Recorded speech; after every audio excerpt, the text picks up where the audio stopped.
വളരെ ലളിതമായിരിക്കുന്ന വചനഭാഗമാണ്. സ്തോത്രം. അവിടെ നമ്മൾ വായിച്ചത് ഇങ്ങനെയാണ്: കണ്ണുനീരോടെ വിതയ്ക്കുന്നവർ ആർപ്പോടെ കൊയ്യും. വിത്ത് ചുമന്നു കരഞ്ഞും കൊണ്ട് നടക്കുന്നു, കറ്റ ചുമന്നു ആർത്തും കൊണ്ട് വരുന്നു. ഹല്ലേലൂയ, ഹല്ലേലൂയ, ആമേൻ. കണ്ണുനീരോടെ വിതയ്ക്കുന്നവർ ആർപ്പോടെ കൊയ്യും. ആർപ്പോടെ കൊയ്യണമെങ്കിൽ അപ്പോൾ എന്ത് ചെയ്യണം? വിതയ്ക്കണം. കണ്ണുനീരോടെ വിതയ്ക്കണം. ഹല്ലേലൂയ. വിതയ്ക്കാൻ തയ്യാറാണെങ്കിൽ മാത്രമേ നമുക്കൊരു കൊയ്ത്ത് ചെയ്യുവാൻ കഴിയത്തുള്ളൂ, കൊയ്തെടുക്കാൻ കഴിയത്തുള്ളൂ. വിതയ്ക്കാതെ നമുക്ക് കൊയ്യാൻ കഴിയത്തില്ല. ഇവിടെ ദൈവദാസൻ പറഞ്ഞത് ഞാൻ കേട്ടു. ഞങ്ങൾ ആദ്യമായിട്ടാണ് ഇന്ന് ദൈവദാസനെ കാണുന്നത്. സ്തോത്രം. അദ്ദേഹം ആ വിതയ്ക്കുന്ന കാര്യങ്ങളെ കുറിച്ച് കേൾക്കുവാൻ ഇടയായി തീർന്നു. ദൈവം അദ്ദേഹത്തെ അനുഗ്രഹിക്കുമാറാകട്ടെ. ഇന്ന് ഇവിടെ വരുവാൻ ഇടയായതും ഒരു ട്രാക്റ്റാണ് എന്നെ ഇവിടെ എത്തിച്ചത്. ആമേ, സ്തോത്രം. ആ ട്രാക്റ്റിന്റെ ഉറവിടം ഞാൻ അന്വേഷിച്ച് വന്നപ്പോൾ അത് ഇവിടെയാണെന്ന് അറിഞ്ഞത്. Price the Lord. വളരെ ആമേ, സ്തോത്രം. ചില നാളുകൾക്ക് മുമ്പ്, ഏകദേശം ഒരു മാസത്തിന് മുമ്പ്, എൻ്റെ വീട് തൊടുപുഴയാണ്. തൊടുപുഴയ്ക്കടുത്ത് മുട്ടം എന്ന് പറയുന്ന സ്ഥലത്ത് അവിടെ ഒരു ജയിലുണ്ട്. ഇടുക്കി ജില്ലയുടെ ജില്ലാ ജയിൽ മുട്ടം എന്ന് പറയുന്ന സ്ഥലത്ത് ഞാൻ ജയിൽ മിനിസ്ട്രി ചെയ്യുന്ന ഒരാളാണ് ദീർഘവർഷങ്ങളായിട്ട്. അപ്പോൾ ആ മുട്ടത്ത് ശുശ്രൂഷയ്ക്ക് പോയിട്ട് അവിടെ സുവിശേഷം അറിയിച്ചിട്ട് തിരിച്ചു മടങ്ങുമ്പോൾ എൻ്റെ കൂടെ ഉണ്ടായിരുന്ന ജോൺസൺ എന്ന് പറഞ്ഞ ദൈവദാസനും ഞാനുമായിട്ട് സംസാരിച്ചു. ഞാൻ പറഞ്ഞ പാസ്റ്റർ, എൻ്റെ കൈവശം ഉണ്ടായിരുന്ന ട്രാക്റ്റ് എല്ലാം ഏകദേശം എല്ലാം തീർന്നിരിക്കുക, നമുക്ക് കുറച്ച് പുതിയ ട്രാക്റ്റിന് വേണ്ടി ദൈവത്തോട് പ്രാർത്ഥിക്കണം. അപ്പോൾ ഞാൻ ഒരു കാര്യം കൂടി പറഞ്ഞു. ഈ കാലഘട്ടത്തിൽ ഇപ്പോഴും പത്രമാസികകളിലൊക്കെ വരുന്ന നമുക്ക് എല്ലാവർക്കും അറിയാം, മദ്യം, മയക്കുമരുന്ന്, കഞ്ചാവ്, പിന്നെ MDMA, അങ്ങനെ വിശേഷപ്പെട്ട പേരുകളിലൊക്കെ അറിയപ്പെടുന്ന സാധനമാണ്. കൊച്ചുകുട്ടികളെ പോലും ആ ലഹരിക്ക് അടിമപ്പെടുത്തിക്കൊണ്ടിരിക്കുന്നത് നമ്മൾ പത്രമാസികകളിലും മാധ്യമങ്ങളിലും നമ്മൾ വായിച്ചുകൊണ്ടിരിക്കുന്നു. സ്തോത്രം. അതുകൊണ്ട് ഞാൻ പറഞ്ഞു, അതിന് ഉതകുന്ന, അതിന് എല്ലാവർക്കും പ്രയോജനപ്പെടുന്ന അങ്ങനത്തെ കുറച്ച് ട്രാക്റ്റ് കിട്ടിയാൽ നല്ലതായിരുന്നു, നമുക്ക് പ്രാർത്ഥിക്കാം. അപ്പോൾ ആ ദേവദാസൻ പെട്ടെന്ന് അദ്ദേഹത്തിന്റെ ബൈബിളിൽ നിന്ന് ഒരു ട്രാക്റ്റ് എടുത്തിട്ട്, ഇതേ സെയിം ട്രാക്റ്റ് എൻ്റെ കയ്യിലിരിക്കുന്നുണ്ടോ, ഇതേ സെയിം ട്രാക്റ്റ് എടുത്തിട്ട് പറഞ്ഞു, എൻ്റെ കയ്യിൽ ഒരു ട്രാക്റ്റ് ഉണ്ട്, എവിടെ നിന്ന് കിട്ടിയെന്ന് എനിക്കറിയത്തില്ല, എവിടെയോ മീറ്റിങ്ങിനും മറ്റോ പോയപ്പോൾ ആരോ തന്നതാണോ എൻ്റെ ഇരിപ്പുണ്ടോ. ഞാൻ വാങ്ങിച്ച് നോക്കിയപ്പോൾ കൊള്ളാം, അതിൽ കുറച്ച് പടങ്ങളും ഒക്കെ ഉണ്ട്. ആമേ, സ്തോത്രം. മദ്യം, മയക്കുമരുന്ന്, പുകവലി, അരുത എന്നുള്ള ആ ഒരു ട്രാക്റ്റ്, അതിന് കുറച്ച് പിക്ചറും ഒക്കെ ഉണ്ട്. എനിക്കത് വളരെ ബോധിച്ചു. അപ്പം ഞാൻ പറഞ്ഞു, നമുക്ക് ഇതുപോലെ കുറച്ച് കിട്ടിയാൽ വളരെ നന്നായിരുന്നു, നമുക്കിത് പ്രിന്റ് ചെയ്യാനുള്ള കാര്യങ്ങളെ കുറിച്ച് നമുക്ക് അന്വേഷിക്കാം. ഞാൻ ഉടനെ ഒട്ടും വൈകില്ല, അവിടെ ഉള്ളൊരു പ്രസ്സുമായിട്ട് ഞാൻ ബന്ധപ്പെട്ടു. അപ്പോൾ അവർ പറഞ്ഞു, ഇതിന്റെ പോസ്റ്റ് എന്ന് പറയുന്നത് ഏകദേശം 2 രൂപ അടുത്ത് ഇതിന്റെ വില വരും. ഇതിന്റെ പ്രിന്റൊക്കെ എടുത്ത് പ്രിന്റ് ചെയ്ത് വരുമ്പോൾ ഇതിന്റെ വില ഇതേപോലുള്ള സെയിം പേപ്പറിലൊക്കെ അടിച്ചുകൊണ്ട് 2 രൂപ പറയണത്തിന് ആവറേജ് റേറ്റ് വരുന്നു. അപ്പോൾ ഞാൻ ഈ കർത്താവിന്റെ വില ചെയ്യുന്ന വിശ്വാസം ചെയ്യുന്ന ആളാണ്. ഇപ്പൊ ദേവദാസൻ പറഞ്ഞതുപോലെ തന്നെ വിശ്വാസം ഒന്നും കൈമോലായിട്ട് വെച്ചുകൊണ്ട് ആകെ കൈമോലുള്ള വിശ്വാസം മാത്രമേ ഉള്ളൂ. സ്തോത്രം. ഞാൻ ഉടനെ തന്നെ ഇതിന്റെ പുറകു വശത്തെ കണ്ട നമ്പറിൽ അദ്ദേഹത്തെ ഒന്ന് വിളിക്കാൻ പരിശുദ്ധാത്മാവ് എന്നെ പ്രേരിപ്പിച്ചു. പിന്നീട് ചില ദിവസങ്ങൾ കഴിഞ്ഞപ്പോൾ അത് MC ജോസഫ് എന്ന് പറയുന്ന വെച്ചൂരുള്ള ഒരു ദൈവദാസനാണ്, വൈക്കത്തുള്ള. ഞാൻ അദ്ദേഹത്തെ ആ നമ്പറിൽ വിളിച്ചു. ഞാൻ പറഞ്ഞു, താങ്കൾ അച്ചടിച്ചിരുന്ന ആ ട്രാക്റ്റ് കണ്ടപ്പോൾ എനിക്കത് വലിയ നല്ലതായിട്ട് തോന്നി. ഞാൻ ജയിൽ മിനിസ്ട്രിയിൽ പ്രവർത്തിക്കുന്ന ആളാണ്, ജയിലുകളിൽ സുവിശേഷം അറിയിക്കുന്ന ആളാണ്, മറ്റു സ്ഥലങ്ങളിലും ദൈവമായിരിക്കുന്നിടത്തെല്ലാം പോയി സുവിശേഷം അറിയിക്കാൻ വേണ്ടി പോകുന്നു. അതുകൊണ്ട് എനിക്ക് അങ്ങനത്തെ ട്രാക്റ്റ് കുറച്ച് പ്രിന്റ് ചെയ്ത് കിട്ടാൻ മാർഗമുണ്ടോ എന്ന് ചോദിച്ചു. അപ്പോൾ പറഞ്ഞു, ഞാൻ ആ പ്രിന്റ് ചെയ്യിപ്പിച്ച ട്രാക്റ്റ് എല്ലാം തീരാറായി, എല്ലാം കൊടുത്തു കഴിഞ്ഞു. ഇനി ഒരു കുറച്ചിരിപ്പുണ്ട്, കോവിഡ് ആയതുകൊണ്ട് ഞാൻ കൊടുക്കാതെ ഒരു കുറച്ചിരിപ്പുണ്ട്, 500 ഉണ്ട് തരാം. അങ്ങനെ ആ ട്രാക്റ്റ് കിട്ടി. ഞാൻ പോയി കഴിഞ്ഞ് 2 ആഴ്ച മുമ്പ് അവിടെ പോയി ആ ട്രാക്റ്റ് വാങ്ങി. ഞാനും എൻ്റെ ഇളയ മകനും കൂടി പോയി അവിടെ ശുശ്രൂഷിച്ചു. ആ ട്രാക്റ്റ് മേടിച്ചു. ഞാൻ അദ്ദേഹത്തോട് പറഞ്ഞു, കുറച്ച് ട്രാക്റ്റ് കൊണ്ട് കിട്ടാൻ എന്താ മാർഗം. അപ്പോൾ ആ ട്രാക്റ്റ് പ്രിന്റ് ചെയ്തത് ഇവിടെയാണ്, കൊരട്ടി എന്ന് പറയുന്ന സ്ഥലത്താണ്. അദ്ദേഹത്തിന്റെ നമ്പർ തരാമെന്നത്. അങ്ങനെയാണ് ഈ ദൈവദാസന്റെ നമ്പർ തരുവാനും ഞാൻ അദ്ദേഹത്തെ വിളിച്ച് ഈ ട്രാക്റ്റിന്റെ കാര്യം പറയുവാനിടയായിട്ട് എന്ന സ്തോത്രം. ദൈവം അനുഗ്രഹിക്കട്ടെ. അത്രയും കാര്യം പറഞ്ഞ അവിടെ ഞാൻ നിർത്തുകയാണ്. സ്തോത്രം. അപ്പോൾ ഈ എന്നെ വിശ്വാസത്തിലേക്ക് കൊണ്ടുവന്നൊരു കാര്യം കർത്താവിന്റെ ദാസൻ പറഞ്ഞു, ഞാൻ വിശ്വാസത്തിൽ വന്ന കാര്യം കൂടി സാക്ഷ്യം കൂടി ഒന്ന് പറഞ്ഞാൽ കൊള്ളാമായിരുന്നു എന്ന് പറഞ്ഞു. എന്റെ സാക്ഷിയൊക്കെ പറയാൻ പോയി ഒത്തിരി സമയമെടുക്കും. അതുകൊണ്ട് ആ സാക്ഷ്യം എല്ലാവരും പറഞ്ഞ് നിങ്ങളെ ബോറടിപ്പിക്കാനായിട്ട് ഞാൻ ആഗ്രഹിക്കുന്നില്ല. അതിലുപരി പിശാചി ചിരിക്കാനായിട്ടുള്ള അവസരങ്ങൾ ഞാൻ ആഗ്രഹിക്കുന്നില്ല. എന്ന് പറഞ്ഞാൽ, ഞാൻ യേശുവിനെ അറിഞ്ഞത് ഒരു ട്രാക്റ്റ് മുഖാന്തരമാണ്. ഞാൻ ജീവനുള്ള ദൈവത്തെ അറിയാൻ ഇടയാക്കുന്നത്. സ്തോത്രം. അത് എവിടെ വെച്ചാൽ നിങ്ങൾക്ക് അറിയാമോ? ഞാൻ സെൻട്രൽ ജയിലിൽ കഴിയുന്ന സമയത്താണ് ഈ ജീവനുള്ള ദൈവം ആരാണെന്നുള്ള തിരിച്ചറിവുണ്ടായത്. തിരുവനന്തപുരം പൂജപ്പുര സെൻട്രൽ ജയിലിൽ ഒരു ജീവപര്യന്തം കടന്തവർക്ക് ശിക്ഷിക്കപ്പെട്ട് ജയിലിൽ കഴിയുന്ന സമയത്താണ് ഒരു ട്രാക്റ്റ് എന്നെ യേശുവായിട്ട് എന്നെ ബന്ധിപ്പിച്ചത്. ഒരു ട്രാക്റ്റാണ്. സ്തോത്രം. ഹല്ലേലൂയ. ആമേൻ. എൻ്റെ അനുഭവമൊക്കെ പറയാൻ പോയാൽ അത് ദൈവവചനത്തിൽ നിന്ന് ഒറ്റ വചനത്തിലൂടെ ഞാൻ പറഞ്ഞുതരാം. ഒന്ന് വായിച്ചാട്ട് അപ്പോസ്തലനായ പൗലോസ് തിമോത്തിയോസിന് എഴുതിയ ലേഖനം 1 തിമോത്തിയോസ് 1-ാം അധ്യായം അതിന്റെ 13-ാമത്തെ വചനം ഒന്ന് വായിച്ചിരുന്നു. 1 തിമോത്തിയോസ് 1-ാം അധ്യായം 13-ാമത്തെ വാക്യം. അതാണ് ഒറ്റ വാക്യത്തിൽ എന്റെ സാക്ഷ്യം എന്ന് പറയാൻ ഉദ്ദേശിക്കുന്നത്. മുമ്പേ ഞാൻ ദൂഷകനും ഉപദ്രവിയും നിഷ്ഠൂരനും ആയിരുന്നു.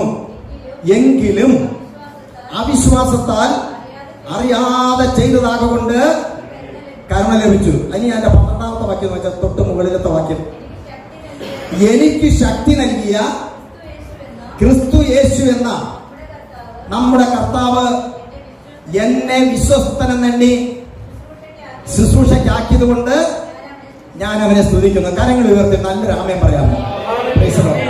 ഇതാണ് എന്റെ സാക്ഷ്യത്തിന്റെ ആ രത്ന ചുരുക്കം. ഇത് തന്നെയാണ്. അതിന്റെ വിശദീകരണത്തിലേക്ക് പോയാൽ ഒരുപാട് കാര്യങ്ങൾ പറയാനുണ്ട്.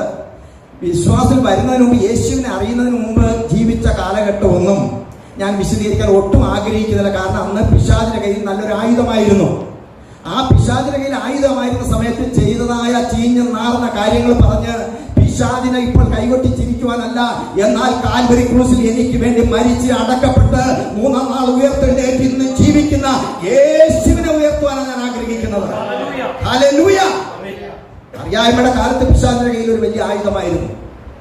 കട്ടപ്പന എന്ന് പറയുന്ന ടൗണില് ഒരു ചുമട്ട് തൊഴിലാളിയായിട്ടാണ് എന്റെ ജീവിതം ആരംഭിക്കുന്നത്. ചുമട്ട് തൊഴിലാളിയായിട്ട് ജീവിച്ച് അവിടുത്തെ കഞ്ചാവും പാറ്റിയാരയത്തിലും എല്ലാം അടിമയായി തീർന്ന് ഒരു ദിവസം പോലും ഈ ലഹരിയില്ലാതെ ജീവിക്കാൻ പറ്റാത്ത അത്രമാത്രം ലഹരിക്ക് അടിമപ്പെട്ടു പോയി. അടിപിടിയും ചീട്ടുകളിയും വഴക്കും ബഹളവും പ്രശ്നവും ഒക്കെ ആയിട്ട് ജീവിച്ചു. 42 പേരടങ്ങുന്ന ഒരു യൂണിയന്റെ നേതാവായിട്ട്, സെക്രട്ടറി ആയിട്ട് ടൗണിൽ വിലസി ജീവിക്കുമ്പോൾ ഇതുപോലെ ഈ ദൈവദാസനെ പോലെയൊക്കെയുള്ള സുവിശേഷം അറിയിക്കുന്ന പല ദൈവദാസന്മാർ അന്ന് എന്റെ അടുക്കൽ വന്നിട്ട് പല പ്രാവശ്യം പറഞ്ഞു, സഹോദര, ഈ അടിപിടിയും വഴക്കും വക്കാണോ ഉപേക്ഷിച്ച്, മദ്യപാനവും ബഹളവും ഒക്കെ ഉപേക്ഷിച്ച് ഒരു നല്ല മനുഷ്യനായി ജീവിക്കാൻ ശ്രമിക്കുക. താങ്കളുടെ ചെറുപ്പമാണ്, താങ്കൾക്ക് നല്ല ജീവിതമുണ്ട്, ഞങ്ങളോട് ഒരുമിച്ച് പ്രാർത്ഥിക്കുക, ദൈവം നിങ്ങളെ സ്നേഹിക്കുന്നു പറഞ്ഞപ്പോൾ ഒരു തികഞ്ഞ നിരീശ്വരവാദിയായി ജീവിച്ചിരുന്ന എനിക്ക് അവർ പറഞ്ഞ വാക്കുകളോടൊന്നും യോജിക്കാൻ കഴിഞ്ഞില്ല.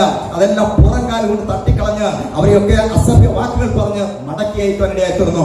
അന്ന് നെഞ്ചി വിരിച്ചു നിന്ന് തന്റെ ഇടത്തോടെ അവരോടൊക്കെ വിളിച്ചു പറയുമായിരുന്നു, ഈ ലോകത്തിന് പണമുള്ള ഒരു വ്യക്തിക്ക് എങ്ങനെ വേണമെങ്കിലും അവന്റെ ഇഷ്ടാനുസരണം ജീവിക്കാം. പണമില്ലാത്ത എന്നെ പോലുള്ളവന് ആരോഗ്യമുണ്ടെങ്കിൽ പണിയെടുത്ത് അവന്റെ ഇഷ്ടത്തിന് ജീവിക്കാം.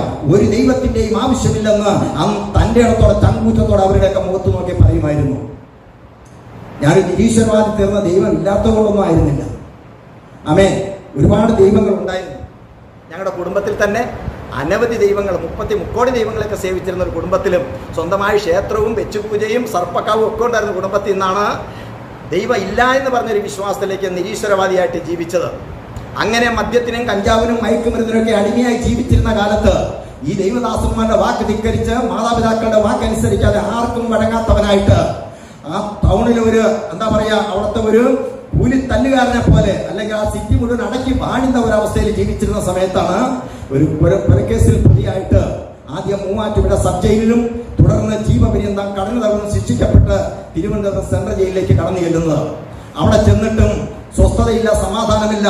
കഞ്ചാവും മയക്കുമരുന്നൊക്കെ കിട്ടാത്തതിന്റെ ആ ഒരു പ്രത്യേകമായിരിക്കുന്ന എന്താ പറയുന്ന ഒരവസ്ഥയില്, ഒരു ഉന്മാദാവസ്ഥയില് വയലന്റായി അവിടെയുള്ള തടവുകാരായിട്ട് പല പ്രാവശ്യം ഏറ്റുമുട്ടലുകളും പ്രശ്നങ്ങളും ഒക്കെ ഉണ്ടായതിന്റെ പേരിൽ ഉദ്യോഗസ്ഥന്മാർ അവരുടേതായ കൈമുഴ മുഷ്ടി കൊണ്ട് അല്ലെങ്കിൽ അവരുടെ കയ്യൂക്ക് കൊണ്ട് എന്നെ നന്നാക്കാൻ നോക്കിയ പല പ്രാവശ്യം. അതുകൊണ്ടൊന്നും സഹദേവന്റെ ജീവിതത്തിൽ ഒരു മാറ്റം വരുന്നില്ലെന്ന് കണ്ടപ്പോൾ പല ആവർത്തി അവർ നോക്കി, എന്നെ മർദ്ദിച്ച് നല്ലവനാക്കാൻ നോക്കി. പക്ഷെ അതുകൊണ്ടൊന്നും ഒരു ഗുണമില്ലെന്ന് കണ്ടപ്പോൾ അവസാനം അവർ ചിന്തിച്ച ഒരു കാര്യമുണ്ട്. ഒരു ഒറ്റയ്ക്ക് ഒരു മുറിയിൽ ഒരു കരുതൽ തടങ്കൽ എന്ന നിലയ്ക്ക് ഒരു പണിഷ്മെന്റ് ആയിട്ട് ആരുമായിട്ടും സഹകരണമില്ലാത്ത ഒറ്റയ്ക്ക് ഒരു മുറിയിൽ 6 അടി സമചതുരമുള്ള ഒറ്റയ്ക്ക് ഒരു മുറിയിൽ പാർപ്പിക്കാൻ ഇടയാക്കുന്നു. അങ്ങനെ ആ മുറിയിൽ കിടന്ന് മറ്റ് 2000-ലധികം തടവുകാരുള്ള ജയിലാണ്. ആ ജയിലിൽ ഒരു തടവുകാരനെ പോലും സംസാരിക്കുവാനോ അവരുമായിട്ട് സംഭാഷിക്കുവാനോ നേരിട്ട് കാണാനുള്ള സ്വാതന്ത്ര്യം പോലും ഇല്ലാതെ ആ ഒറ്റമുറിക്കകത്ത് കിടന്ന് നരകയാതന അനുഭവിക്കുന്ന സമയത്ത് 3.5 വർഷം ആ ഒറ്റമുറിയിൽ അങ്ങനെ ഒറ്റയ്ക്ക് ഏകാന്ത തടവുകാരനായിട്ട് അവിടെ കിടന്നു. അവിടെ കിടന്നുകൊണ്ട് ചിന്തിച്ചു, എന്തിനാണ് ഈ ലോകത്ത് ഞാൻ ഇങ്ങനെ ജീവിക്കുന്നത്? അതുകൊണ്ട് ഈ ലോകത്ത് ജീവിക്കാൻ ഞാൻ അർഹനല്ല. പിശാച് എന്ന് പറയുന്ന പൈശാചി ശക്തി എന്റെ ചെവിയിൽ നിരന്തരം മന്ത്രിക്കാൻ തുടങ്ങി. ഈ ജയിലിൽ നിന്ന് എന്നെങ്കിലും പുറത്തിറങ്ങിയാൽ, ജീവപര്യന്തം ശിക്ഷ കഴിഞ്ഞ് പുറത്തിറങ്ങിയാൽ ഈ ലോകത്ത് നിന്നെ സ്നേഹിക്കുവാൻ ഒരു വ്യക്തി പോലും ഇല്ല. എല്ലാവരും ഒരു കൊലപ്പുള്ളിയാണ്, ജയിൽ പുള്ളിയാണെന്ന് പറഞ്ഞുകൊണ്ട് എല്ലായിടത്തും നിന്നെ മാറ്റി നിർത്തും. ഒരു കാലത്ത് നീ ടൗണിൽ നന്നായിട്ട് വിലസി ജീവിച്ചതല്ലേ, മറ്റുള്ള മറ്റുള്ളവരുടെ മുമ്പിൽ നല്ല വ്യക്തി എന്നുള്ള പേര് കൊണ്ട് തന്റെ ഇടത്തോടുകൂടി എനിക്ക് എന്ത് ചെയ്യാൻ സാധിക്കുമെന്ന് നീ ജീവിച്ചതല്ലേ, ഇനി നിന്നെ ഒരുത്തൻ പോലും അംഗീകരിക്കത്തില്ല എന്ന് പറഞ്ഞ് ആ കുറ്റബോധം, നിരാശ മനസ്സിൽ ബാധിച്ചിട്ട് ഒരാൾ പോലും എന്നെ സഹായിക്കാനുമില്ലായിരുന്നു. അതുകൊണ്ട് തന്നെ എന്നേക്കുമായി ജയിലിനകത്ത് ആ ഒറ്റമുറിയിൽ ജീവിതം അവസാനിപ്പിക്കാൻ വേണ്ടിയിട്ട് ഞാൻ ആ ചിന്തിച്ച് അതിനുള്ള പ്ലാനെല്ലാം കണക്ക് കൂട്ടുവാൻ ഇടയായി തീർന്നു. എന്നാൽ ഞാൻ മരിക്കാൻ വേണ്ടി ഒരുങ്ങിയിരുന്ന സമയത്ത് ഒരു വ്യക്തി ദൈവം അവിടെ അയച്ച് ഒരു ട്രാക്ട് തരുവാനായിട്ട് ഇടയായി തീർന്നു. ആ ട്രാക്റ്റിൽ എഴുതിയിരുന്നത്, ഇന്ന് നീ മരിച്ചാൽ നിന്റെ നിത്യത എവിടെ ചിലവഴിക്കും. എന്നെ ചിന്തിപ്പിക്കാൻ ഇടയായി തീർന്നു. ആ ട്രാക്ട് വായിച്ച് ദൈവം ഉണ്ടെന്നുള്ള ബോധ്യം വന്നെങ്കിലും പക്ഷെ എന്റെ ജീവിതത്തിൽ അതൊരു മാറ്റമായി പരിണമിച്ചില്ല. അപ്പോഴും എന്റെ ഹൃദയത്തിൽ പിശാചി വന്ന് ചെവിയിൽ മന്ത്രിച്ചുകൊണ്ടേയിരുന്നു, മരിക്കുക, അതാണ് നിനക്ക് നല്ലത്, മരണമാണ് നല്ലത്, മരിക്കുക. ഞാൻ അതിനുവേണ്ടി തന്നെ ഒരുങ്ങിയിരുന്നു. പക്ഷെ എന്റെ പ്ലാനുകളെല്ലാം ദൈവം തകിടം മറിച്ചു കളഞ്ഞു.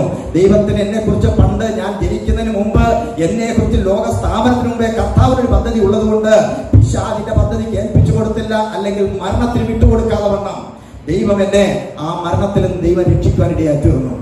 തുടർന്ന് എന്റെ കയ്യിൽ ആ ട്രാക്ട് തന്നത് സഹോദരൻ ചില ദിവസങ്ങൾക്ക് ശേഷം കടന്നു വന്ന്, അദ്ദേഹം ജയിലിൽ തന്നെ കടന്ന ഒരു തടവുപുള്ളിയാണ്. അദ്ദേഹം യേശുവിനെ അറിഞ്ഞ ഒരു വ്യക്തിയായിരുന്നു, പുറത്തുനിന്ന് വന്ന ഒരു വ്യക്തി ആയിരുന്നില്ല. എന്നോട് ഒറ്റമുറിയിൽ കിടന്ന വ്യക്തിയോട് സംസാരിക്കാൻ നിയമമില്ല. പക്ഷെ ദൈവത്തിന്റെ ആത്മാവിനാൽ അദ്ദേഹം ആ നിർബന്ധിതനായിട്ട് ആരും ഉദ്യോഗസ്ഥന്മാരെ കാണാതെ ജനൽ അഴികൾക്കുള്ളിൽ കൂടിയാണ് ഈ ട്രാക്ട് ഇട്ട് തന്നതും 3-4 ദിവസം കഴിഞ്ഞപ്പോൾ ഒരു പുതിയ നിയമ പുസ്തകം കൊണ്ട് തരുന്നത്. ആ പുതിയ നിയമ പുസ്തകം അന്ന് ജയിലുകളിൽ നിന്നും ഈ ട്രാക്റ്റുകളും അതുപോലെ തന്നെ ഈ ബൈബിളൊന്നും ഡിസ്ട്രിബ്യൂട്ട് ചെയ്യാൻ അന്ന് അതിനുള്ള സ്വാതന്ത്ര്യമില്ലായിരുന്നു. പക്ഷെ ഇദ്ദേഹത്തിന്റെ കയ്യിൽ എങ്ങോ കിട്ടിയതായ ഒരു പുതിയ നിയമ പുസ്തകം, അത് പല ആൾക്കാർ വായിച്ചതായിരിക്കാം, ഇദ്ദേഹം വായിച്ചതാണെന്ന് അറിയത്തില്ല. അതിന്റെ പേര് പുറന്താളും പല വേദികളും നഷ്ടപ്പെട്ടതായ ഒരു പുതിയ നിയമ പുസ്തകം ഇദ്ദേഹം അത് നിധി പോലെ സൂക്ഷിച്ചു വെച്ചിരുന്ന. അതുകൊണ്ട് എന്റെ കയ്യിൽ ആ ജനൽ അഴികൾക്കുള്ളിൽ അകത്തിട്ടേച്ച് പറഞ്ഞു, സഹോദര, ഇത് ദൈവത്തിന്റെ വചനമാണ്, വേദപുസ്തകമാണ്. ഇത് താങ്കൾ വിശ്വസിക്കുകയും വായിച്ച് യേശുവിനെ രക്ഷകനും കർത്താവുമായി സ്വീകരിച്ചാൽ ദൈവം നിങ്ങളെ രക്ഷിക്കും, പാപത്തിൽ നിന്ന് രക്ഷിക്കും. യേശു ജീവിക്കുന്ന ദൈവമാണെന്ന് പറഞ്ഞു. ഈ സഹോദരൻ ഇത്രയും 2-3 കാര്യങ്ങൾ പറഞ്ഞ് ബൈബിൾ ഇട്ടേച്ച് പോയെങ്കിലും പ്രിയപ്പെട്ടവരെ അതെടുക്കുവാനോ വായിക്കുവാനോ എന്റെ മനസ്സാക്ഷി അനുവദിച്ചില്ല. കാരണം എന്താണെന്നറിയാമോ? കള്ള് കുടിച്ച് മതോന്മത്തനായി ചീട്ടുകൾ ചടിപിടി ഉണ്ടാക്കി പുറത്ത് സ്വാതന്ത്ര്യത്തോടെ നിലച്ചു നടന്ന സമയത്ത് അന്ന് പെന്തക്കോസ്തുകാരുടെ കൊച്ചു കൂട്ടായ്മയൊക്കെ ഉണ്ട് ആ പ്രദേശങ്ങളിൽ. അവിടെ എല്ലാം കൂട്ടുകാരുമായി ചെന്ന് മദ്യപിച്ച് ബഹളമുണ്ടാക്കി അവരുടെ ആരാധന യോഗങ്ങള് മുടക്കിക്കുന്ന കല്ല് പറക്കി എറിഞ്ഞ് ബഹളമുണ്ടാക്കി അവരെ ഓടിച്ചു വിടുന്ന ഒരു പദ്ധതിയൊക്കെ അന്ന് ഞങ്ങൾക്ക് ഉണ്ടായിരുന്നു. അതൊക്കെ ചെയ്യുന്ന അന്ന് ഭയങ്കര ഒരു രസമായിട്ട്, വലിയൊരു ഹീറോയിസമായിട്ട് അന്ന് തോന്നിയിരുന്നു. കാരണം ഒരു പൗലോസ് ശൗലാകുന്ന മുമ്പ് എങ്ങനെ ജീവിച്ചോ, ദൈവസഭയ്ക്കെതിരായിട്ട് ജീവിച്ചുവോ, അല്ലെങ്കിൽ ദൈവത്തിന് എത്രമാത്രം വിരോധിയായി ജീവിച്ചോ, അതിനേക്കാൾ അപ്പുറമായിരുന്നു എന്റെയും ഒരു ജീവിതം എന്ന് പറയുന്നത്. അതുകൊണ്ട് തന്നെ ഈ സ്നേഹിതന്റെ മരണത്തിന് വേണ്ടി ഞാൻ ആഗ്രഹിച്ച് മരിക്കാൻ ഒരുങ്ങിയിരിക്കുമ്പോഴും ആ പ്രിയ സഹോദരൻ തന്ന വേദപുസ്തകം കൈകൊണ്ടെടുക്കാനും വായിക്കാനുള്ള മനസ്സുണ്ടായില്ല. മണിക്കൂറുകൾ കഴിഞ്ഞു ഇട്ടടുത്ത് തന്നെ അത് അവിടെ കിടന്നു. പക്ഷേ 3.5 വർഷത്തോളം ഈ ഒറ്റമുറിയിൽ കിടന്ന് ആരോടും സംസാരിക്കാനുള്ള സ്വാതന്ത്ര്യമില്ലാതെ വായിക്കാൻ ഒരു തുണ്ട് കടലാസ് പോലും ലഭിക്കാതിരുന്ന എനിക്ക് ഒരു സമയം പോകാൻ വേണ്ടി, ഒരു നേരം പോക്ക്, ചുമ്മാ ഒരു രസത്തിന് വായിക്കാൻ വേണ്ടി ആ പുസ്തകം കയ്യിലെടുത്തതാണ്. ആ പുതിയ നിയമ പുസ്തകം. അതിന്റെ താളുകൾ ഇങ്ങനെ എവിടെ വായിക്കണം, എങ്ങനെ വായിക്കണം എന്ന് അറിയത്തില്ല. ഒരു നിരീശ്വരവാദിയാണ് ആ സമയത്ത് ഞാൻ. പ്രത്യേകിച്ച് ഈ പെന്തക്കോസ്തുകാരോടെന്ന് പറഞ്ഞാൽ ഉള്ളിന്റെ ഉള്ളിൽ വെറുപ്പും ഒരു വിദ്വേഷമൊക്കെ അത് നിറഞ്ഞു നിൽക്കുന്ന ഒരു സമയമായിരുന്നു. എന്നാൽ ഈ വേദപുസ്തകം പയ്യെ കയ്യിലെടുത്തിട്ട് അതിന്റെ പേരുകൾ ഇങ്ങനെ മറച്ചുകൊണ്ടിരിക്കുമ്പോൾ പെട്ടെന്നൊരു വാക്യം എന്റെ ശ്രദ്ധയിലേക്ക് പരിശുദ്ധാത്മാവ് നൽകാനിടയായി തീർന്നു. അപ്പോസ്തല പ്രവർത്തന പുസ്തകം 16-ാം അധ്യായം 31-ാമത്തെ വാക്യം. ആ വചനം എഴുതിയിരിക്കുന്നത് ഇങ്ങനെയാണ്: കർത്താവായ യേശുവിൽ വിശ്വസിക്കുക, എന്നാൽ നീയും നിന്റെ കുടുംബവും രക്ഷ പ്രാപിക്കും. സ്തോത്രം, ആമേൻ പറയാമോ? ഹല്ലേലൂയ.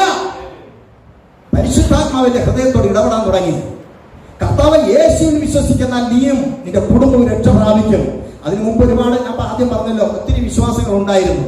അതിനൊന്നും രക്ഷിക്കാൻ കഴിഞ്ഞില്ല. ഞങ്ങൾ എന്റെ കുടുംബത്തെ രക്ഷിക്കാൻ കഴിഞ്ഞില്ല. എന്നാൽ 3.5 വർഷം ഇതിനകത്ത് കിടന്ന് നരകശിക്ഷ അനുഭവിച്ചപ്പോൾ അപ്പോൾ ഒരു പരുവമായി, സ്തോത്രം എന്ന് പറഞ്ഞാൽ നിങ്ങൾക്ക് മനസ്സിലാവും, 4 ചുമരുകൾക്കുള്ളിൽ 3.5 വർഷം ഒരു വ്യക്തിയുമായിട്ട് സമ്പർക്കമില്ല, എല്ലാം തകർന്ന് തരിപ്പണമായി, ഞാനെന്ന വ്യക്തി ഒന്നുമില്ല എന്ന് മനസ്സിലായപ്പോൾ ദൈവം സംസാരിക്കാൻ തുടങ്ങി. നിങ്ങൾക്ക് മനസ്സിലാകുന്നുണ്ടോ? ഞാനെന്നുള്ള അഹങ്കാരം എന്നിൽ ഉണ്ടായിരുന്ന സമയത്ത് ദൈവത്തിന്റെ ശബ്ദം കേൾക്കാൻ മനസ്സുണ്ടായില്ല. അത് പലരും പറഞ്ഞെങ്കിലും അംഗീകരിക്കാൻ മനസ്സുണ്ടായില്ല. ഞാൻ പിന്നത്തെ ബൈബിൾ വായിച്ചപ്പോൾ എനിക്കൊരു കാര്യം മനസ്സിലായി. ഹോശേയ പ്രവാചകന്റെ പുസ്തകം 2-ാം അധ്യായത്തിൽ ഇങ്ങനെ ഒരു വാക്യം ദൈവം പറഞ്ഞിട്ടുണ്ട്: അതുകൊണ്ട് ഞാൻ അവളെ വശീകരിച്ച് മരുഭൂമിയിൽ കൊണ്ടുപോയി കൃത്യമായി സംസാരിക്കും. അപ്പൊ ചിലരുടെയൊക്കെ ജീവിതത്തിൽ മരുഭൂമിയുടെ അവസ്ഥ വന്നെങ്കിലേ ദൈവ ശബ്ദം കേൾക്കാൻ തയ്യാറാകത്തുള്ളൂ. മനസ്സിലാകുന്നുണ്ടോ? അവൻ എല്ലാം ഉള്ളപ്പോൾ, എല്ലാ സാഹചര്യങ്ങളും ഉള്ളപ്പോൾ ദൈവത്തെ സ്തുതിച്ചില്ല എങ്കിൽ, ദൈവത്തെ വേണ്ടുവണ്ണം അറിഞ്ഞ് ആരാധിച്ചില്ല എങ്കിൽ, മരുഭൂമിയുടെ അവസ്ഥ വരുമ്പോൾ, അയ്യമ്പളിയുടെ അവസ്ഥ വരുമ്പോഴാണ് ദൈവത്തെ ചെന്ന് വിളിക്കാൻ തുടങ്ങുന്നത്. എന്റെ ജീവിതത്തിൽ അതാ ഉണ്ടായത്. കർത്താവ് വിളിച്ചപ്പോഴേ സ്തോത്രം പല വ്യക്തികളെ എന്റെ അടുക്കൽ അയച്ചതാണ്. അന്നൊക്കെ ഇതാ കർത്താവ് എന്ന് പറഞ്ഞ് ഞാൻ അവിടെ ദൈവസഭ ഏൽപ്പിച്ചു കൊടുത്തെങ്കിൽ എന്റെ ജീവിതത്തിലെ വിലയേറിയ അനേക വർഷങ്ങൾ പാഴായി പോകത്തില്ലായിരുന്നു. അതുകൊണ്ട് ഞാൻ പലയിടത്തും വിളിച്ചു പറയുന്ന ഒരു കാര്യമുണ്ട്. എന്തെന്നറിയാമോ? മീൻ പിടിക്കാൻ വേണ്ടിയിട്ട് പല മാർഗങ്ങൾ ഉപയോഗിക്കാറുണ്ട്. വല വീശി മീൻ പിടിക്കാറുണ്ട്. ഈ വലയ്ക്കകത്ത് കുടുങ്ങുന്ന മീന് അധികം പരിക്കുകൾ ഏൽക്കാതെ, ഒരുപാട് ക്ഷതമേൽക്കാതെ വലയ്ക്കകത്ത് പെട്ട് അതിന് കയറിപ്പോരും. എന്നാൽ വലയിലും കയറാതെ വലയിൽ നിന്നും ചാടിപ്പോകുന്ന മീനിനെയൊക്കെ പിടിക്കാൻ വേണ്ടി ചെയ്യുന്ന പരിപാടിയാ ചൂണ്ടലിട്ട് ഇടുക എന്ന് പറയും. ചൂണ്ടല് ഇവിടെ നിങ്ങളുടെ അടുത്തുണ്ടോന്ന് അറിയത്തില്ല. ഞങ്ങളുടെ അടുത്തൊക്കെ ഈ തൊടുപുഴ ആറ്റിലൊക്കെ ഇങ്ങനെ മീൻ പിടിക്കുന്ന സംവിധാനം ധാരാളം ആൾക്കാർ ചൂണ്ടലിട്ട് മീൻ പിടിക്കും. സ്തോത്രം. ഈ ചൂണ്ടലെടുത്ത് വിഴുങ്ങി കഴിഞ്ഞാൽ ഇതിന്റെ ഈ ആമാശയത്തിലാണ് ചെന്ന് കൊളുത്തുന്നത്. പറഞ്ഞ മനസ്സിലാകുന്നുണ്ടോ? ആമാശയത്തിൽ ചെന്ന് ഈ ചൂണ്ടൽ ഉടക്കി കഴിഞ്ഞാൽ അതിന്റെ ജീവിതത്തിൽ പിന്നെ അവർക്ക് രക്ഷപ്പെടാൻ പറ്റത്തില്ല. ഒരുപാട് പരിക്കുകളും കൂടി അതിനെ പിടിച്ചെടുക്കാനും പറ്റത്തുള്ളൂ. ഇതാണ് തമ്പുരാന്റെ വിളിക്കുമ്പോൾ ആ വിളിയുടെ മുമ്പിൽ ഇതാ കർത്താവ് എന്ന് പറഞ്ഞ് ഏൽപ്പിച്ചു കൊടുത്തില്ലെങ്കിൽ വലിയ വില കൊടുക്കേണ്ടി വരും. എന്റെ ജീവിതത്തിൽ അങ്ങനെ വലിയ വില കൊടുത്തവനാ ഞാൻ. സ്തോത്രം. അങ്ങനെ ആ ഒറ്റമുറിയിൽ കിടന്ന് ബൈബിൾ വായിക്കാൻ തുടങ്ങി. ബൈബിൾ വായിച്ചപ്പോൾ അങ്ങനെ എവിടെ വായിക്കണം കൃത്യമായിട്ടൊന്നും അറിയത്തില്ല. കിട്ടുന്നതൊക്കെ എടുത്ത് വായിക്കാൻ തുടങ്ങി. അങ്ങനെ വായിച്ചുകൊണ്ടിരിക്കുമ്പോഴാണ് യോഹന്നാന്റെ സുവിശേഷം 1-ാം അധ്യായം 12-ാമത്തെ വാക്യം എന്നെ വളരെ സ്വാധീനിക്കുവാൻ ഇടയായി തീർന്നു. അവിടെ എഴുതിയിരിക്കുന്ന ഒരു വചനം ഇങ്ങനെ ഇപ്രകാരമാണ്: അവനെ കൈക്കൊണ്ട് അവന്റെ നാമത്തിൽ വിശ്വസിക്കുന്ന ഏവർക്കും ദൈവ മക്കളാകുവാൻ അധികാരം കൊടുത്തു. ഹല്ലേലൂയ. ആമേൻ. അന്ന് വരെ ഞാൻ ചിന്തിച്ചിരുന്നത് യേശു എന്ന് പറഞ്ഞാൽ അത് ക്രിസ്ത്യാനികളുടെ മാത്രം ഒരു സാങ്കല്പിക ദൈവമെന്നാണ്. കാരണം ഹിന്ദുക്കൾക്ക് അവരുടെ വിശ്വാസം അനുസരിച്ച് ഒരുപാട് ദൈവങ്ങളുണ്ട്. മുസ്ലിം സഹോദരങ്ങൾക്ക് അവരുടെ വിശ്വാസം അനുസരിച്ച് ദൈവമുണ്ട്. ബുദ്ധമതക്കാർക്കും ജൈനമതക്കാർക്കും എന്ന് വേണ്ട ലോകത്തിലെ എല്ലാ മതവിഭാഗങ്ങൾക്കും അവരുടേതായ വിശ്വാസം അനുസരിച്ചുള്ള ദൈവങ്ങളുണ്ട്. അപ്പോൾ യേശു എന്ന് പറഞ്ഞാൽ ക്രിസ്ത്യാനികളുടെ മാത്രം ദൈവമെന്നാണ്. എന്നാൽ പ്രിയപ്പെട്ടവരെ, ഈ യോഹന്നാന്റെ സുവിശേഷം 1-ാം അധ്യായം 12-ാമത്തെ വാക്യം വായിച്ചപ്പോൾ എനിക്ക് മനസ്സിലായി, ഇത് ഹിന്ദുവിന്റെയോ ക്രിസ്ത്യാനിയുടെയോ മുസൽമാന്റെയോ ദൈവമല്ല. യാതൊരു വർഗ വർണ്ണ ഭേദമില്ലാതെ ഏവരെയും സ്നേഹിക്കുന്ന സർവശക്തനായ ഒരു ദൈവമാണെന്നുള്ള യാഥാർത്ഥ്യം പരിശുദ്ധാത്മാവ് ഉള്ളിൽ കരുവാനിടയാക്കുന്നു. ഹല്ലേലൂയ. ആമേൻ. ആ വാക്യത്തിന് ചെറിയൊരു പദമാണ് എന്നെ കൂടുതൽ ആകർഷണനാക്കിയത്. ഏതാണെന്നറിയാമോ? അവനെ കൈക്കൊണ്ട്, യേശുവിനെ കൈക്കൊണ്ട് യേശുവിന്റെ നാമത്തിൽ വിശ്വസിക്കുന്ന ഏവർക്കും. ആ ഏവർക്കും എന്നുള്ള ഒരു ചെറിയ പദം, അതാണ് എന്നെ ചിന്തിപ്പിച്ചത്. അപ്പോൾ ഞാൻ ചിന്തിച്ചത് ഇതാണ്, അവിടെ കിടന്നുകൊണ്ട് അങ്ങനെയാണെങ്കിൽ സഹദേവൻ എന്ന എനിക്കും ഈ ജയിലിൽ കിടക്കുന്ന എനിക്കും ദൈവത്തിന്റെ ഒരു മകനായി തീരാൻ കഴിയും. ദൈവം എന്നെ സ്നേഹിക്കുന്ന യാഥാർത്ഥ്യ ബോധം പരിശുദ്ധാത്മാവ് തരുവാനിടയായി തീർന്നു. Price the Lord. പ്രിയപ്പെട്ടവരെ, ഇന്ന് നമ്മളൊരു വ്യക്തിയെ സുവിശേഷം പറഞ്ഞ് സഭയിൽ കൊണ്ടുവരണമെങ്കിൽ അവൻ ദൈവദാസനോടൊക്കെ ചോദിച്ചാൽ അറിയാം. ഞാനൊരു സുവിശേഷ പ്രവർത്തനമായിട്ട് എനിക്കറിയാം എത്ര പ്രാവശ്യം അവരോട് പോയി പ്രാക്ടീസ് കൊടുത്തു, സുവിശേഷം പറഞ്ഞ് അവർക്ക് വേണ്ടി പ്രാർത്ഥിച്ചു, സഭയായിട്ട് പ്രാർത്ഥിച്ചു, ഉപവസിച്ച് ഏതെല്ലാം തരത്തിൽ അവരെ ആ ഗുണദോഷങ്ങളും വചനമൊക്കെ വെളിപ്പാടുകളും ഒക്കെ പറഞ്ഞു കൊടുത്താണ് സഭയെ കൊണ്ടുവരുന്നത്, അല്ലേ? പക്ഷെ ഞാൻ ആ ജയിലിന്റെ ഒറ്റമുറിക്കകത്ത് കിടക്കുമ്പോൾ ഒരു ദൈവദാസനും അവിടെ വന്നില്ല. ഒരു വ്യക്തിയും എന്നെ ആ സുവിശേഷം പറഞ്ഞ് പഠിപ്പിച്ചില്ല. പക്ഷെ ബൈബിളിന്റെ ഓരോ വാക്യങ്ങൾ വായിക്കുമ്പോഴും പരിശുദ്ധാത്മാവിന്റെ ഹൃദയത്തോട് ഇടപെട്ടുകൊണ്ടിരുന്നു. ഹല്ലേലൂയ. ദൈവത്തിന്റെ ആത്മാവിനോട് സംസാരിച്ചു കൊണ്ടിരുന്നു. അങ്ങനെ വായിച്ചു കൊണ്ടിരിക്കുമ്പോഴാണ് യോഹന്നാന്റെ സുവിശേഷം 3-ാം അധ്യായം 16-ാമത്തെ വാക്യത്തിൽ ഇപ്രകാരം എഴുതിയിരിക്കുന്നത് കണ്ടു: തന്റെ ഏകജാതനായ പുത്രനിൽ വിശ്വസിക്കുന്ന ഏവനും നശിച്ചു പോകാതെ നിത്യജീവൻ പ്രാപിക്കേണ്ടതിന് അവനെ നൽകാൻ തക്കവണ്ണം അത്രമാത്രം ദൈവം നമ്മെ സ്നേഹിച്ചു. Price the Lord. ഹല്ലേലൂയ. തന്റെ ഏകജാതനായ പുത്രനിൽ വിശ്വസിക്കുന്ന ഏവനും, ആ ഏവനും എന്നുള്ള വാക്കൊക്കെ എന്നെ വളരെയധികം ദൈവത്തോട് അടുപ്പിച്ചത്. ഏവനും അവിടെയൊക്കെ ആലോചിച്ച്, ഏത് മദ്യപാനി ആയിക്കോട്ടെ, ഏത് കുലപാതകയായിട്ട്, എത്ര പാപം ചെയ്ത നീചപാപം ചെയ്ത വ്യക്തി ആയിക്കോട്ടെ, ആ ഏകജാതനായ പുത്രനെ ദൈവം ലോകത്തിലേക്ക് അയച്ചത് ആമേൻ നിത്യ നരക ശിക്ഷയിൽ നിന്ന് വിടുവിക്കാൻ വേണ്ടിയിട്ടാണ്. ഈ വചനങ്ങളൊക്കെ വായിച്ച് എന്റെ ഉള്ളിൽ ആ വിശ്വാസം അങ്ങോട്ട് കത്താൻ തുടങ്ങി. Price the Lord. പരിശുദ്ധാത്മാവ് എന്റെ ഉള്ളിൽ അങ്ങോട്ട് കത്താൻ തുടങ്ങി. ആ വചനം മുഴുവൻ വായിച്ചു, ഒരാവർത്തിയല്ല പല ആവർത്തി വായിച്ചു. എനിക്കൊരു കാര്യം മനസ്സിലായി. എന്റെ മാതാപിതാക്കൾ പഠിപ്പിച്ചതിനപ്പുറമായിട്ട്, എന്റെ ഗുരുക്കന്മാർ പഠിപ്പിച്ചതിനപ്പുറമായിട്ട്, ഞാൻ വിശ്വസിച്ചിരുന്ന വിശ്വാസത്തിനപ്പുറമായിട്ട് ജീവിക്കുന്ന ജീവിക്കുന്ന ഒരു ദൈവമുണ്ട്. എനിക്ക് വേണ്ടി കാൽവരിയിൽ തകർക്കപ്പെട്ട എന്റെ പാപത്തിന് പരിഹാര ബലിയായി തീർന്ന ഒരു യേശു ജീവിക്കുന്നതുള്ള സത്യം മനസ്സിലാക്കിയപ്പോൾ ദൈവസ്ഥലം മുഴങ്കാലം മടക്കി കണ്ണുനീരോടെ പ്രാർത്ഥിക്കാൻ തുടങ്ങി. കർത്താവേ, ഞാൻ പാപിയായ ഒരു വ്യക്തിയാണ്, എന്റെ പാപത്തിൽ എന്നെ രക്ഷിക്കണമേ. എന്റെ പാപത്തിന് വേണ്ടിയാണ് യേശുവെ അങ്ങ് രക്തം ചിന്തിയത്. ആ രക്തത്താൽ എന്നെ കഴുകി അങ്ങയുടെ മകനാക്കണമേ എന്ന് കണ്ണുനീരോടെ പ്രാർത്ഥിക്കാൻ തുടങ്ങി. യേശുവിനെ രക്ഷകന് കർത്താവായി സ്വീകരിച്ചു. ഹൃദയത്തിൽ ഒരു തീരുമാനമെടുത്തു. സഹദേവൻ ജീവിക്കുന്നുവെങ്കിൽ യേശുവിന് വേണ്ടി ജീവിക്കുന്ന തീരുമാനമെടുക്കുവാൻ ഇടയായി തീർന്നു. ചില നാളുകൾ കഴിഞ്ഞപ്പോൾ 3.5 വർഷത്തിന് ശേഷം ഏകദേശം 4 വർഷത്തോളമായി ജയിലധികാരികൾ എന്നെ ആ ഒറ്റമുറിയിൽ നിന്ന് പുറത്തിറക്കുവാൻ ഇടയായി തീർന്നു. അതുവരെ ഞാൻ മാനസിക വിഭ്രാന്തിയാണെന്നും മനോരോഗമുണ്ടെന്ന് അതുകൊണ്ട് മറ്റുള്ളവരെ ഉപദ്രവിക്കുന്നതൊക്കെ പറഞ്ഞ് ഒരു മനോരോഗികളെ പാർപ്പിക്കുന്ന പ്രത്യേക ആ ഒരു ബ്ലോക്കിലാണ് എന്നെ താമസിച്ച ഒരു ഒറ്റമുറിയിൽ ഉദ്യോഗസ്ഥന്മാരെ എന്നെ പുറത്തിറക്കി. പുറത്തെന്ന് പറഞ്ഞാൽ ഇന്ന് പുറത്തല്ല കേട്ടോ, മറ്റു തടവുകാർ താമസിക്കുന്ന കൂടുതൽ തടവുകാർ താമസിക്കുന്നിടത്തേക്ക് മാറ്റി അവിടുത്തെ ജോലി കാര്യങ്ങളൊക്കെ ഏൽപ്പിച്ചു. അങ്ങനെ എനിക്ക് കിട്ടുന്ന സമയങ്ങള്, അവിടുത്തെ ജോലി കഴിഞ്ഞിട്ടുള്ള സമയങ്ങള് ബൈബിൾ വായിക്കാൻ പ്രാർത്ഥിക്കാൻ വേണ്ടി മാത്രം ഞാൻ സമയം കണ്ടെത്തി. അന്ന് വരെ എന്റെ ജീവിതത്തില്, അതിനു മുമ്പ് പുറത്ത് ജീവിച്ചപ്പോൾ ഏറ്റവും വലിയ ഹോബി ഇഷ്ടം എന്ന് പറയുന്നത്, അന്ന് TV ഒന്നും ഇറങ്ങിയിട്ടില്ല, എന്നാൽ ചെറിയ പാട്ട് പറ്റി റേഡിയോ ഉണ്ട്. ആ റേഡിയോയിൽ സിനിമാ ഗാനങ്ങൾ കേൾക്കുന്നതും മാസത്തിലൊരിക്കല് ഒരു സിനിമ ശബ്ദരേഖ ഇതിൽ കൂടി ഉണ്ടാവും, അത് കേൾക്കുന്നതും പിന്നെ മംഗളം, മനോരമ, മനോരാജ്യം ഇതൊക്കെ വായിക്കുന്നവരും ഭയങ്കര ഇഷ്ടമായിരുന്നു. നേരം പോകാൻ വേണ്ടി ഇതൊക്കെ ഓരോ ആഴ്ചയിലും പുതിയ പുതിയ അധ്യായങ്ങൾ വരുന്ന വാങ്ങി വായിക്കാൻ ഭയങ്കര രസമായിരുന്നു. എന്നാല് എന്റെ യേശുവിനെ കുറിച്ചുള്ള ബോധ്യം ഉള്ളിൽ വന്നപ്പോൾ സകലതും ചവർന്നെണ്ണുവാൻ ഇടയായി തീർന്നു. സകലതും ചവർന്നെണ്ണുവാൻ ഇടയായി തീർന്നു. എനിക്കൊരു കാര്യം മനസ്സിലായി, ഈ ചപ്പിന്റെ ചവറിന്റെ പുറകെ പോയതുകൊണ്ട് സഹദേവൻ ജയിലിൽ വന്ന് കിടക്കാൻ ഇടയായത്. അതുകൊണ്ട് എനിക്കിനി വേണ്ട, സഹദേവൻ വായിക്കുന്നുവെങ്കിൽ ദൈവത്തിന്റെ വചനം വായിക്കും, പ്രാർത്ഥിക്കുന്നുവെങ്കിൽ യേശുവിനോട് പ്രാർത്ഥിക്കുമെന്ന് തീരുമാനമെടുത്തു. ദൈവസ്ഥലം മുഴങ്കാലം മടക്കി കണ്ണുനീരോടെ പ്രാർത്ഥിക്കുന്ന ഒരു വിഷയം ഉണ്ടായിരുന്നു. കർത്താവേ, ഈ വചനം പഠിക്കാനുള്ള കൃപ എനിക്ക് തരണം. ഇത് പഠിച്ചാൽ മാത്രം പോരാ, ഈ വചനം പഠിച്ചിട്ട് മറ്റുള്ളവരോട് വിളിച്ച് പറയുവാനുള്ള കൃപയും കൂടെ വേണം കർത്താവേ എന്ന് ദൈവസ്ഥലം മുഴങ്കാലം മടക്കി കണ്ണുനീരോടെ പ്രാർത്ഥിക്കാൻ തുടങ്ങി. ജയിലിൽ വരുന്ന തടവുകാരോട് സുവിശേഷം പറയാൻ എന്നെ ദൈവം അവിടെ നിയോഗിക്കാൻ ഇടയായിട്ടുണ്ട്. ശിക്ഷിക്കപ്പെട്ട് പുതുതായിട്ട് വരുന്ന വ്യക്തികളോട് കടന്നുപോയി അവരോട് സുവിശേഷം പറയും, സഹോദര, യേശു നിന്നെ സ്നേഹിക്കുന്നു, എന്റെ അവസ്ഥ ഇതായിരുന്നു, എന്നെ രക്ഷിച്ച ദൈവം നിന്നെയും രക്ഷിക്കുമെന്ന് പറയുവാൻ ഇടയാക്കിയിരുന്നു. അനേക വ്യക്തികളെ ദൈവഭാഗത്ത് കൊണ്ടുവരാൻ ദൈവം ഇടയാക്കി.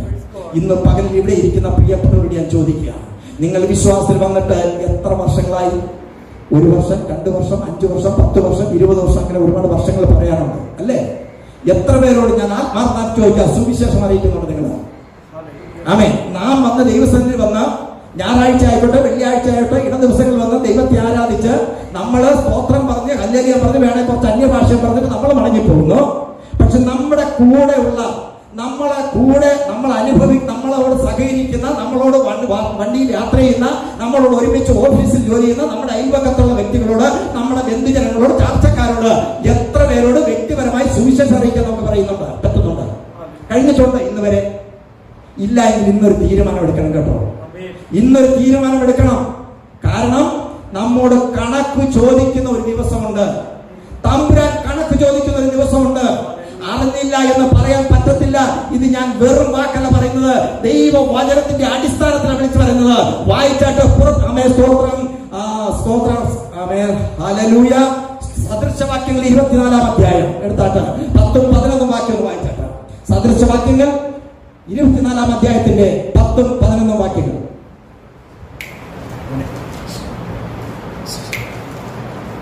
വായിച്ചാട്ട്. ആരെങ്കിലും ഒരാൾ ശബ്ദം ഉയർത്തി വായിച്ചാട്ട്. സദൃശവാക്യങ്ങൾ 24-ന്റെ 10-11.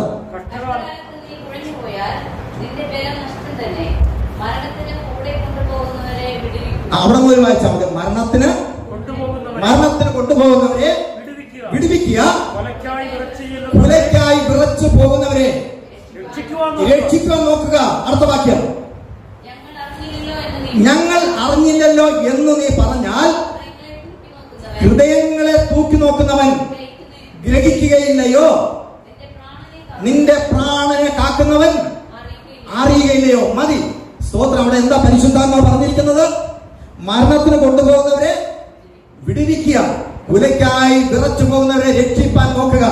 ഞങ്ങൾ അറിഞ്ഞില്ലല്ലോ എന്ന് പറഞ്ഞാൽ ഹൃദയങ്ങളെ തൂക്കി നോക്കുന്നവൻ ഗ്രഹിക്കുകയില്ലയോ? നിന്റെ പ്രാണനെ കാക്കുന്നവൻ അറിയുകയില്ലയോ? ഇന്ന് പകൽക്കാലം തീരുമാനം എടുക്കണം. യേശുവേ, ഞാൻ ഇതുവരെയും ഈ സത്യസുവിശേഷം മറ്റുള്ളവരോട് എനിക്ക് പറയാൻ കഴിഞ്ഞിട്ടില്ല കർത്താവേ, അത് പറയുവാനുള്ള കൃപ വേണമെന്ന് ദൈവസന്നിധിയിൽ മുഴങ്കാൽ മടക്കി പ്രാർത്ഥിക്കുക. പ്രിയപ്പെട്ടവരെ, ഈ ദൈവവചനം ഇന്ന് പകലിൽ ഇവിടെ നിന്ന് വിളിച്ചു പറയുമ്പോൾ ഒരു സത്യാവസ്ഥ ഞാൻ നിങ്ങളോട് സത്യം വിളിച്ചു പറയാം. സഹദേവൻ ഒരു ബൈബിൾ കോളേജിലും പഠിക്കാൻ പോയില്ല. സഹദേവന് ഉന്നത വിദ്യാഭ്യാസമില്ല. കേവലം മലയാള ഭാഷ മാത്രം കഷ്ടിച്ചെഴുതാനും വായിക്കാനും മാത്രമേ അറിയാവുള്ളൂ. ഞാൻ പറഞ്ഞല്ലോ എന്റെ പശ്ചാത്തലം. കട്ടപ്പന ടൗണിൽ ചുമടെടുത്ത് നടന്ന ഒരു ചുമട്ടു തൊഴിലാളി, കഞ്ചാവിനും മദ്യത്തിനും അടിമയായി ജീവിച്ച ഒരു വ്യക്തിയെ ദൈവം ഇതുപോലെ വചനം പറയാനായിട്ട് ഉപയോഗിക്കുന്നുവെങ്കിൽ എന്റെ മുമ്പിലിരിക്കുന്ന കേട്ടുകൊണ്ടിരിക്കുന്ന നിങ്ങളെ എത്ര അധികമായിട്ട് ദൈവം ഉപയോഗിക്കും. Price the Lord. ഹല്ലേലൂയ. ആമേൻ. ഇതിന് സ്തോത്രം. എന്റെ യേശു എന്നെ രക്ഷിച്ചു. സഹോദര സഹോദരി, ഞാൻ ഇന്ന പാപത്തിലായിരുന്നു, ഞാൻ കടഭാരത്തിലായിരുന്നു, രോഗിയായിരുന്നു. എന്റെ യേശു എന്നെ രക്ഷിച്ചു. ആ യേശു നിന്നെയും രക്ഷിക്കുമെന്ന് പറയുവാൻ, ഒരു ട്രാക്ട് എടുത്ത് കൊടുക്കുവാൻ, അതിന് സ്തോത്രം PhD വേണമെന്ന് ഞാൻ ആകെ ചിന്തിക്കുന്നില്ല. PhD ഡിഗ്രി ഒന്നും വേണ്ട. അതൊക്കെ ഉണ്ടെങ്കിൽ നല്ലതാ. ബൈബിൾ കോളേജിൽ പോയി ഡിഗ്രി ഒക്കെ നല്ല. ഞാൻ ഒന്നും വിരോധം, എനിക്കതിനുള്ള സാവകാശം കിട്ടില്ല, ഞാൻ പോയില്ല. ഓരോരുത്തരുടെയും കൃപയനുസരിച്ച് ചെയ്യട്ടെ. പക്ഷേ ഇങ്ങനെ ഒരു വാക്ക് നമ്മെ രക്ഷിച്ച യേശുവിനെ കുറിച്ച് ഒരു സാക്ഷ്യം പറയുവാൻ, ഒരു ട്രാക്ട് കൊടുക്കുവാൻ ഒരുപാട് യോഗ്യതകളൊന്നും വേണമെന്നില്ല. ഹൃദയത്തിനകത്തൊരു ആഗ്രഹമുണ്ടോ, ഒരു വിശ്വാസമുണ്ടോ, അത് മാത്രം മതി. സ്തോത്രം. ഹല്ലേലൂയ. തുടർന്ന് സ്തോത്രം, ജയിലിനകത്ത് 14 വർഷത്തോളം ശിക്ഷ അനുഭവിച്ചു. എന്റെ നിരന്തരമുള്ള പ്രാർത്ഥന എന്നെ എത്രയും വേഗം ജയിലിൽ നിന്ന് മോചിപ്പിക്കണം, എനിക്ക് അവിടെ ചെന്നിട്ട് പല കാര്യങ്ങൾ ചെയ്യണമെന്നൊന്നും ആയിരുന്നില്ല. ജയിലിൽ വരുന്ന പല തടവുകാരുടെയും ആഗ്രഹം അതാ. നമ്മളൊക്കെ പ്രാർത്ഥനയ്ക്ക് അവിടെ വെച്ച് ഞങ്ങൾ നല്ല പ്രാർത്ഥന കൂട്ടങ്ങൾ ജയിലിനകത്തുണ്ട്. അവിടെ വെച്ച് തന്നെ ദൈവം നന്നായിട്ട് ശക്തീകരിച്ച പുറത്തേക്ക് ഇറക്കിയത് ഒരു സുവിശേഷകനായിട്ട് തന്നെയാണ്. എന്റെ ആഗ്രഹപ്രകാരം തന്നെയാണ് ദൈവം പരിശുദ്ധാത്മ ഇറക്കിയത്. പക്ഷെ ആ കൂട്ടായ്മയ്ക്ക് വരുന്ന ആൾക്കാരും അവരോട് വ്യക്തിപരമായി സംസാരിക്കുമ്പോൾ അവരുടെ പ്രാർത്ഥനാ വിഷയങ്ങൾ എന്തെന്നറിയാമോ? എനിക്ക് എത്രയും പെട്ടെന്ന് മോചനം കിട്ടണം. ഇപ്പൊ ഹൈക്കോടതി അപ്പീൽ പോകുമ്പോഴത്തേക്ക് കേസെടുക്കുമ്പോൾ ഹൈക്കോടതി വിടുതൽ കിട്ടണം. ഇനി ഹൈക്കോടതി ശരിവെച്ചാൽ അവിടെ സുപ്രീം കോടതി അവിടെ കേസ് എടുത്തൊരു മോചനം കിട്ടണം. വീട്ടിൽ ചെന്നൊരു കുടുംബം ഉണ്ടാകണം, അല്ലെങ്കിൽ ഒരു നല്ല വീട് വെക്കണം, ഒരു കല്യാണം കഴിക്കണം, അല്ലെങ്കിൽ മക്കളെ കെട്ടിച്ചേക്കണം. ഇങ്ങനെയൊക്കെ ഒരുപാട് കാര്യങ്ങളാണ്. പക്ഷെ എനിക്ക് തമ്പുരാനോട് പറയേണ്ട ഒറ്റ കാര്യം ഉണ്ടെന്നുള്ളൂ. ദൈവമേ, എന്നെ ഒരു സുവിശേഷകനായിട്ട്, അങ്ങനെ ഒരു മകനായിട്ട് ഉപയോഗിക്കണമേ കർത്താവേ. പഴയ സഹദേവനായിട്ട് എനിക്കിനി ജീവിക്കേണ്ട കർത്താവേ. ആ ഒരു അവസ്ഥ എനിക്കിനി വേണ്ട. എന്റെ ദൈവം തരുന്ന ഒരു ജീവിതം മാത്രം മതി കർത്താവേ എന്ന് കണ്ണീരോടെ പ്രാർത്ഥിച്ചുകൊണ്ടിരുന്നു. 14 വർഷങ്ങൾക്ക് ശേഷം ജയിലിൽ ദൈവം പുറത്തിറക്കിയത്, ജയിലിൽ അങ്ങോട്ട് പോയ സഹദേവനെ പോലെ ആയിരുന്നു. അങ്ങോട്ട് പോയപ്പോൾ മീശയൊക്കെ പിരിച്ചു വെച്ച് ഞാനാ വലിയ പുള്ളി എന്ന് പറഞ്ഞാ പോയത്. പക്ഷെ തിരിച്ചിറങ്ങിയപ്പോൾ തമ്പുരാന്റെ വചനം കയ്യിലെടുത്തുകൊണ്ട് ഒരു സുവിശേഷകനായിട്ട്, യഥാർത്ഥ ഒരു മനുഷ്യ സ്നേഹിയായിട്ട് ദൈവം പുറത്തേക്ക് എനിക്ക് വേണ്ടിയായിരുന്നു. ഹല്ലേലൂയ. ജയിലിൽ കിടക്കുമ്പോൾ തന്നെ ഏറ്റവും വലിയ ആഗ്രഹമായിരുന്നു എന്നെ പോലെ ജയിൽ ശിക്ഷ അനുഭവിക്കുന്ന ആരും സുവിശേഷം പറയാൻ കടന്നു എല്ലാത്തടത്ത് ഈ സുവിശേഷമായിട്ട് കടന്നു പോകണം, തമ്പുരാനുള്ള അവസരം തരണമെന്ന് പ്രാർത്ഥിച്ചുകൊണ്ടേയിരുന്നു.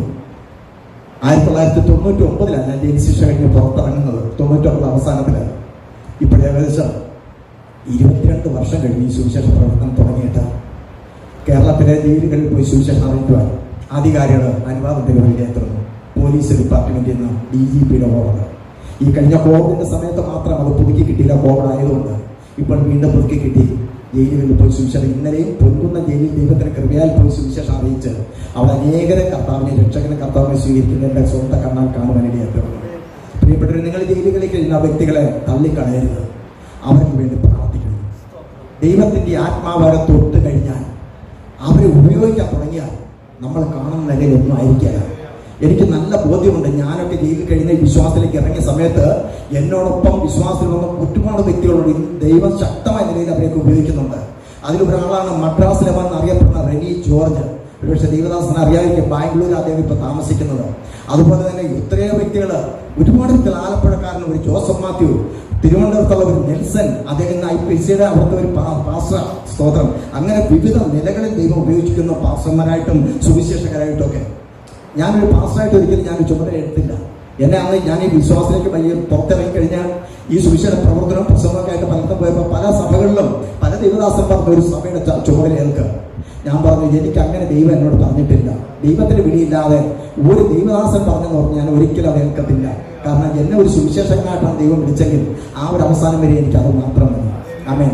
ദൈവത്തിന്റെ മഹാകരുണയാൽ ഈ കേരളത്തിലെ ജയിലുകളിലും അതുപോലെ കേരളത്തിലെ അങ്ങോളം ഇങ്ങോളം ഗ്രാമങ്ങളിലും പട്ടണങ്ങളിലും ദൈവം അയക്കുന്നിടത്തെല്ലാം പരസ്യയോഗങ്ങള്, ട്രാക്ട് വിതരണം, സുവിശേഷ പ്രവർത്തനം, കൺവെൻഷൻ യോഗങ്ങളിൽ പ്രസംഗിക്കുക, ഇങ്ങനെ മുമ്പോട്ട് പോകുന്നു. ദൈവം അയച്ചുകൊണ്ടിരിക്കുന്നു. ഞങ്ങൾ ഒരു മിഷണറി കുടുംബമായിട്ട് തന്നെ ദൈവം ഞങ്ങളെ കാര്യങ്ങളിൽ ഉപയോഗിക്കുക.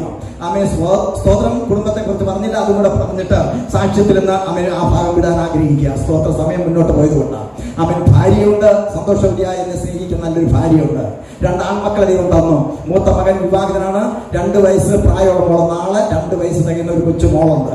2ാമത്തെ മകൻ ദൈവത്തിന്റെ കൃപയാൽ ഇപ്പോൾ കോതമംഗലം MA കോളേജിലെ BTech എഞ്ചിനീയറിംഗിന് അവസാന വർഷം പഠിച്ചുകൊണ്ടിരിക്കുന്നു. അവൻ നല്ലൊരു സുവിശേഷകനാണ്. കോളേജ് സ്റ്റുഡൻസിന്റെ ഇടയിൽ ICPFന്റെ നല്ലൊരു പ്രവർത്തകനായിട്ട് ദൈവം ശക്തമായിട്ട് അവനെ ഉപയോഗിച്ചുകൊണ്ടിരിക്കുന്നു. അനേക കുഞ്ഞുങ്ങളെ, യുവാക്കളെ, യുവതികളൊക്കെ ദൈവത്തിലേക്ക് അടുപ്പിക്കുന്ന ആ ദൈവവചനം പറഞ്ഞു കൊടുത്ത് അവരെ നല്ല ബോധവൽക്കരണ ക്ലാസ് കൊടുക്കുന്ന ഒരു മകനാക്കി ദൈവം ഉപയോഗിച്ചുകൊണ്ടിരിക്കുന്നു. ഞങ്ങൾ ഒരുമിച്ച് അനേക സ്ഥലങ്ങളിൽ ട്രാക്ട് കൊടുക്കാനും സുവിശേഷ പ്രവർത്തനങ്ങൾക്കും അതുപോലെ ജയിൽ മിനിസ്ട്രിക്കും ഒക്കെ എന്നോടൊപ്പം വരും. ഒരു മടിയില്ല. കോളേജിൽ പഠിക്കുന്നവനല്ല, അവസാന വർഷം ഒരു എഞ്ചിനീയറിംഗ് വിദ്യാർത്ഥിയാണ്. പക്ഷേ ഏത് കവലയിലും ചന്ത സ്ഥലത്തും ബസ് സ്റ്റാൻഡിലും ഒക്കെ വന്ന ട്രാക്ട് കൊടുക്കാൻ ഒരു മടിയുമില്ലാത്തവനാണ്. കരങ്ങളെടുക്കാൻ ദൈവത്തെ ശ്രദ്ധിക്കാവോ? ഞാൻ പറയട്ടെ, നമ്മൾ എത്ര സമയം പ്രിയപ്പെട്ടെങ്കിൽ നമ്മൾ വെറുതെ പലതിനും വേസ്റ്റാക്കി കളയാൻ അല്ലേ?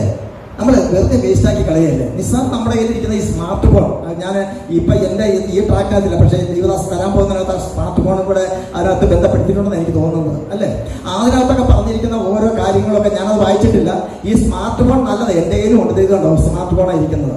പക്ഷെ ഇതിനകത്തുള്ള സംഗതികളുടെ സംഭവങ്ങളൊന്നും എനിക്കറിയാൻ പറ്റില്ല. ആകപ്പാടെ എനിക്ക് വരുന്ന കോൾ എടുക്കാനും ആരെങ്കിലും വിളിക്കാനും മാത്രമേ അറിയുള്ളൂ. ഇതിനപ്പുറമായിട്ട് എന്തെങ്കിലും ഇതിന്റെ ഒരു ഓപ്ഷൻ അങ്ങോട്ട് മാറിക്കിടന്നാൽ എനിക്കറിയത്തില്ല. ഞാൻ വളരെ മോഡൽ ഇടാം, ഇത് ഇന്ന പോലെ ഇത് കിട്ടുന്നില്ല, അല്ലാതെ വർക്ക് ചെയ്തില്ല, എന്താണെന്ന് അറിയത്തില്ല മോനെ എന്ന് പറയും. ഒരു പേര്, അറ്റ്ലീസ്റ്റ് ഒരു പേര് സേവ് ചെയ്തിടാൻ പോലും എനിക്കറിയാൻ വേണം. പറഞ്ഞ് മനസ്സിലാകുന്നുണ്ടോ? ചിലപ്പോൾ മലയാളം ഇംഗ്ലീഷ് രണ്ടും കൂടെ മിക്സറായിട്ട് വരും. ചിലപ്പോൾ ഒന്നും ആകത്തില്ല. ചിലപ്പോൾ ആ പേരടിക്കാൻ വേറെ എന്തെങ്കിലും ആയിരിക്കും അറിയിപ്പായിരുന്നു. ഇന്നാളൊരു പാസ്റ്റർ എന്ന പേരടിച്ചപ്പോഴത്തേക്ക് വന്ന് പിന്നീട് നോക്കുമ്പോൾ അത് പ്രശ്നം ഉണ്ടാക്കുന്നത്. ഞാൻ എവിടെ കൈ തൊട്ടുപോയി. ഈ P എന്ന് അടിച്ചപ്പോഴത്തേക്ക് പ്രശ്നം എന്ന മലയാളത്തിൽ ഞാൻ അതേ കൈ തൊട്ടു. എന്നിട്ട് വീട്ടിൽ മോനോട് പറഞ്ഞപ്പോൾ അവൻ പിന്നെ മാറ്റുന്നു. ഇതിങ്ങനെയൊക്കെ കൈകാര്യം ചെയ്യുന്നത്. അപ്പൊ ഞാൻ പറഞ്ഞത്, നമ്മൾ ഇന്ന് ഈ മൊബൈൽ ഫോണിന്റെ പുറകേക്ക് ഇരുന്ന് എന്തുമാത്രം സമയം നമ്മൾ കവർന്ന് പിശാച് കൊണ്ടുവന്ന് അറിയാമോ? ചിന്തിച്ചിട്ടുണ്ടോ? ഒരു വാക്യം ഒന്ന് വായിച്ചാട്ടെ. സ്തോത്രം. ഞാൻ മൊബൈൽ ഫോണിന്റെ ഉദ്ദേശം മാത്രമല്ല പറഞ്ഞത്. ഒന്ന് വാക്യം വായിച്ച അപ്പോസ്തലനായ പൗലോസ് കൊരിന്ത്യർക്ക് എഴുതിയ ലേഖനം 1 കൊരിന്ത്യർ 11-ാം അധ്യായം അതിന്റെ 2ാമത്തെ വാക്യം ഒന്ന് വായിച്ചോ.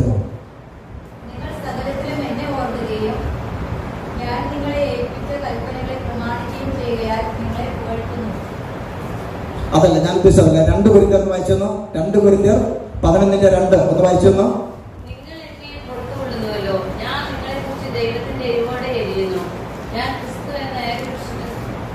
അത് തന്നെ വായിച്ചു. വായിച്ചോ. ഞാൻ ക്രിസ്തു എന്ന ഏക പുരുഷന് നിങ്ങളെ നിർമ്മല കന്യകയായി ഏൽപ്പിക്കാൻ വിവാഹ നിശ്ചയം ചെയ്തിരിക്കുന്നു. അടുത്ത വാക്യം. എന്നാൽ സർപ്പം ഹവ്വയെ ഉപായത്താൽ ചതിച്ചതുപോലെ നിങ്ങളുടെ മനസ്സ് ക്രിസ്തുവിനോടുള്ള ഏകാഗ്രതയും നിർമ്മലതയും വിട്ട് വഷളായി പോകുമോ എന്ന് ഞാൻ ഭയപ്പെടുന്നു. അപ്പോൾ സ്തോത്രം. അപ്പോസ്തലനായ പൗലോസ് പറഞ്ഞിരിക്കുന്ന കാര്യം എന്താണ് പറഞ്ഞിരിക്കുന്നത്? ക്രിസ്തുവിന് നിർമ്മല കന്യകയായി നിങ്ങളെ വിവാഹ നിശ്ചയം കഴിപ്പാൻ വിവാഹ നിശ്ചയം ചെയ്തിരിക്കുന്നു. ഇപ്പൊ നിശ്ചയം മാത്രമേ കഴിഞ്ഞിട്ടുള്ളൂ, വിവാഹം കഴിഞ്ഞിട്ടില്ല. ഹല്ലേലൂയ. ആ ഭാഗങ്ങളെ കുറിച്ച് ഞാൻ വിശദീകരിക്കുന്നത്. എന്നാൽ അവിടെ പറയുന്ന ഒരു കാര്യമുണ്ട്, പ്രധാനപ്പെട്ട കാര്യം. എന്നാൽ സർപ്പം ഹവ്വയെ എങ്ങനെ ചതിച്ചെന്ന? ഉപായത്താൽ ചതിച്ചതുപോലെ വായിച്ചിട്ട് നിങ്ങളുടെ മനസ്സ് ക്രിസ്തുവിനോടുള്ള ഏകാഗ്രതയും നിർമ്മലതയും വിട്ട് വഷളായി പോകുമോ എന്ന് ഞാൻ ഭയപ്പെടുന്നു. സ്തോത്രം. അവൻ എങ്ങനെയാ ഹവ്വയെ ചതിച്ചത്? ഉപായത്താൽ. ഇന്ന് ദൈവവിശ്വാസികളെ, സഭയിലെ വിശ്വാസികളെ എങ്ങനെ ചതിക്കുന്നത്? ഉപായത്താൽ. സ്തോത്രം. അതാ പറഞ്ഞത്. അത് മൊബൈൽ ഫോണിന്റെ കാര്യം ഞാൻ പറഞ്ഞു വന്നത്. ഈ മൊബൈൽ ഫോണിൽ ഇങ്ങനെ മാന്തിക്കൊണ്ടിരുന്നാലേ പരിശുദ്ധാത്മാവ് നമ്മളോട് ഇടപെടത്തില്ല. മനസ്സിലാകുന്നുണ്ടോ? ദൈവസന്നിധിയിൽ പ്രാർത്ഥിക്കേണ്ട സമയവും ദൈവവചനം വായിച്ചു ധ്യാനിക്കേണ്ട മണിക്കൂറുകളുമാണ് ഈ മൊബൈൽ ഫോണിന്റെ മുമ്പിൽ പലരും ചെലവാക്കുന്നത്. ഹല്ലേലൂയ. ആ മൊബൈൽ ഫോണൊക്കെ മാറ്റി വെച്ചിട്ട് പ്രാർത്ഥനാ മുറിയിലൊന്ന് കയറി ഇരുന്ന് നോക്കിക്കേ, പരിശുദ്ധാത്മാവ് നിങ്ങളിൽ പ്രവർത്തിക്കുന്നത് നിങ്ങൾക്ക് കാണാൻ സാധിക്കും. പലരും പ്രാർത്ഥിക്കാൻ കയറുമ്പോൾ മൊബൈൽ ഫോണുമായിട്ടാണ് കയറുന്നത്. പ്രാർത്ഥിച്ചു തുടങ്ങുമ്പോൾ തന്നെ ഒരു കോൾ വരും, ഉടനെ ആ കോൾ എടുക്കും. പിന്നെ എന്താ വിശേഷം ഹല്ലേലൂയ പറയും, പിന്നെ ഉടനെ അത് മാറ്റി വെക്കും, സ്തുതിക്കും, സ്തോത്രം പറയും. പ്രാർത്ഥിക്കാൻ അല്പസമയം കഴിയുമ്പോൾ 5 മിനിറ്റ് കഴിയുമ്പോൾ പിന്നെ അടുത്ത കോൾ വരും. ഇതല്ല പ്രാർത്ഥന. മൊബൈൽ ഫോൺ സ്വിച്ച് ഓഫ് ചെയ്തിട്ട് മാറ്റി വെച്ചിട്ട് പ്രാർത്ഥനാ മുറിയിൽ കയറുക. ദൈവത്തിന്റെ ഈ അത്ഭുത പ്രവൃത്തി കാണാൻ സാധിക്കും. ഹല്ലേലൂയ. നമ്മുടെ വീട്ടിലൊരു വിശിഷ്ട അതിഥി വന്നാൽ ആ വ്യക്തിയോട് സംസാരിക്കുമ്പോൾ നമ്മുടെ കുഞ്ഞുങ്ങൾ തയ്യാറാവണം. പലപ്പോഴും അവരൊരു മൂലയ്ക്ക് എവിടെയെങ്കിലും മൊബൈൽ ഫോണുമായിട്ട് പോയിരിക്കും. ഒരു ബസ്സിൽ നിങ്ങൾ യാത്ര ചെയ്ത് നോക്കിയാൽ, ട്രെയിനിൽ യാത്ര ചെയ്ത് നോക്കിയാൽ എത്ര പേർ പരസ്പരം അടുത്തിരിക്കുന്ന വ്യക്തിയുമായിട്ട് ഒരു സംഭാഷണത്തിൽ ഏർപ്പെടുന്നു? ദേവദാസൻ പറഞ്ഞു, അദ്ദേഹം ട്രെയിനിൽ യാത്ര ചെയ്യാത്തപ്പോൾ ഒരു വ്യക്തിയോട് സംഭാഷിച്ച കാര്യം അദ്ദേഹം പറഞ്ഞു. എന്നാൽ നമ്മൾ ശ്രദ്ധിച്ചിട്ടുണ്ടോ? അവരെപ്പോഴും ആ മൊബൈൽ ഫോണിൽ വാട്സാപ്പും അതുപോലുള്ള പിന്നെ ഇന്റർനെറ്റ് അങ്ങനെയുള്ള കാര്യങ്ങളിലൊക്കെ ആയിരിക്കും അവര് അടുത്തിരിക്കുന്ന ഒരു വ്യക്തിയോട് ഒരു സുവിശേഷം ഒന്ന് പരിചയപ്പെട്ട് ഒരു സുവിശേഷം പറയാൻ ഒരു ട്രാക്ട് കൊടുക്കാൻ നമ്മൾ എത്ര പേര് തയ്യാറാവുന്നുണ്ട്? നമ്മൾ ആ വാട്സാപ്പൊക്കെ നോക്കി നമ്മളിങ്ങനെ ഇരിക്കുമല്ലേ, അതിൽ ഇന്റർനെറ്റും ഫേസ്ബുക്കും ഇതൊക്കെ നോക്കിക്കൊണ്ടിരിക്കുകയല്ലേ നമ്മളാണ്. സ്തോത്രം. അതൊക്കെ മാറണം പ്രിയപ്പെട്ട. പരിശുദ്ധാത്മ നമ്മളിൽ പ്രവർത്തിക്കണമെങ്കിൽ ഇങ്ങനെ പിശാചിന്റെ ചതി എന്താണെന്ന് നമ്മൾ തിരിച്ചറിയണം. സ്തോത്രം. ഈ പിശാച് ആരെയും ആമേ സ്തോത്രം ഈ ദൈവത്തിൽ നിന്ന് അകറ്റി കളയുന്നത് അവൻ വലിയ ആയുധങ്ങളുമായിട്ടൊന്നും അല്ല വരുന്നത്. സ്തോത്രം. അവന്റെ ആയുധമൊന്നുമില്ല. അവന്റെ ആയുധമൊക്കെ യേശുവിന്റെ കാൽക്കൽ വെപ്പിച്ചു. എത്ര പേർക്ക് അറിയാതെ? പിശാചിന്റെ സകല ആയുധവർഗത്തെയും അധികാരത്തെയും യേശുവിന്റെ കാൽക്കൽ വെപ്പിച്ചു എന്ന് എത്ര പേർക്ക് അറിയാവുന്നത്? അറിയത്തില്ലെങ്കിൽ വായിച്ചു നോക്കണം. കൊലോസ്യ ലേഖനം എടുത്ത് വായിച്ചു നോക്കണം. അതിന് 2-ാം അധ്യായം 14-15 വാക്യങ്ങൾ വായിക്കുമ്പോൾ വളരെ വ്യക്തമായിട്ട് അവിടെ എഴുതി വെച്ചിട്ടുണ്ട് പരിശുദ്ധാത്മാവ്. ആമേൻ സ്തോത്രം. പിശാചിന്റെ സകല അധികാരത്തെയും ആയുധവർഗം വെപ്പിച്ചു, യേശുവിന്റെ കാൽക്കൽ വെപ്പിച്ചു. ആമേൻ സ്തോത്രം. അവരെ കാൽവരി ക്രൂസിൽ എന്നേക്കുമായി പരസ്യ കോലമാക്കി തീർത്തെന്ന് അവിടെ എഴുതിയിരിക്കുന്നത്. വായിച്ചോട്ടെ. അതിക്രമങ്ങളൊക്കെയും നമ്മോട് ക്ഷമിച്ച ചട്ടങ്ങളാൽ നമുക്ക് വിരോധവും പ്രതികൂലമായിരുന്ന കൈയെഴുത്തും വായിച്ച് കുരിശിൽ തറച്ച് നടുവിൽ നിന്ന് നീക്കിക്കളഞ്ഞു. വാഴ്ചകളെയും അധികാരങ്ങളെയും ആയുധം വെപ്പിച്ച് ക്രൂശിൽ അവരുടെ മേൽ ജയോത്സവം കൊണ്ടാടി. ഹല്ലേലൂയ. കരങ്ങൾ ഉയർത്തി നല്ലൊരാമയം പറഞ്ഞാട്ട്. സ്തോത്രം. ഹല്ലേലൂയ. ഇനി ഒരു യാഥാർത്ഥ്യം നിങ്ങളോട് ഞാൻ പറഞ്ഞുതരാം. യേശുവിന്റെ കാൽക്കൽ സകല വാഴ്ചകളെയും അധികാരങ്ങളെയും ആയുധവർഗം വെപ്പിച്ചു എന്ന് പറയുമ്പോൾ അത് ആരുടെ കാൽച്ചുവട്ടില വെച്ചെന്നറിയാമോ? എന്റെയും നിങ്ങളുടെ കാൽച്ചുവട്ടില പിശാചിന്റെ സകല ആയുധവർഗത്തെ വെപ്പിച്ചത് എത്ര പേർക്ക് ബോധ്യമുണ്ട്? ആമേൻ. ഇത് പൊട്ടത്തരമല്ല വിളിച്ചു പറയുന്നത്. എന്താണെന്നറിയാമോ? ദൈവത്തിന്റെ വചനം വളരെ വ്യക്തമായി പറയുന്നുണ്ട്. മഹത്വത്തിന്റെ പ്രത്യാശയായി ക്രിസ്തു നിങ്ങളുടെ ഉള്ളിലിരിക്കുന്നു. ക്രിസ്തു എവിടെയായിരിക്കുന്നത്? നമ്മുടെ ഉള്ളിലിരിക്കുന്നു. അങ്ങനെയാണെങ്കിൽ ആരുടെ കാൽക്കലായി ആയുധവർഗത്തെയും ആഴ്ചകളെയും അധികാരങ്ങളെയും അടിയറ വെപ്പിച്ചത് എവിടെയാ? എന്റെയും നിങ്ങളുടെയും കാൽച്ചുവട്ടില വെപ്പിച്ചത്. മനസ്സിലാകുന്നുണ്ട്? എത്ര പേർക്ക് മനസ്സിലാകുന്നുണ്ട്? ഹല്ലേലൂയ.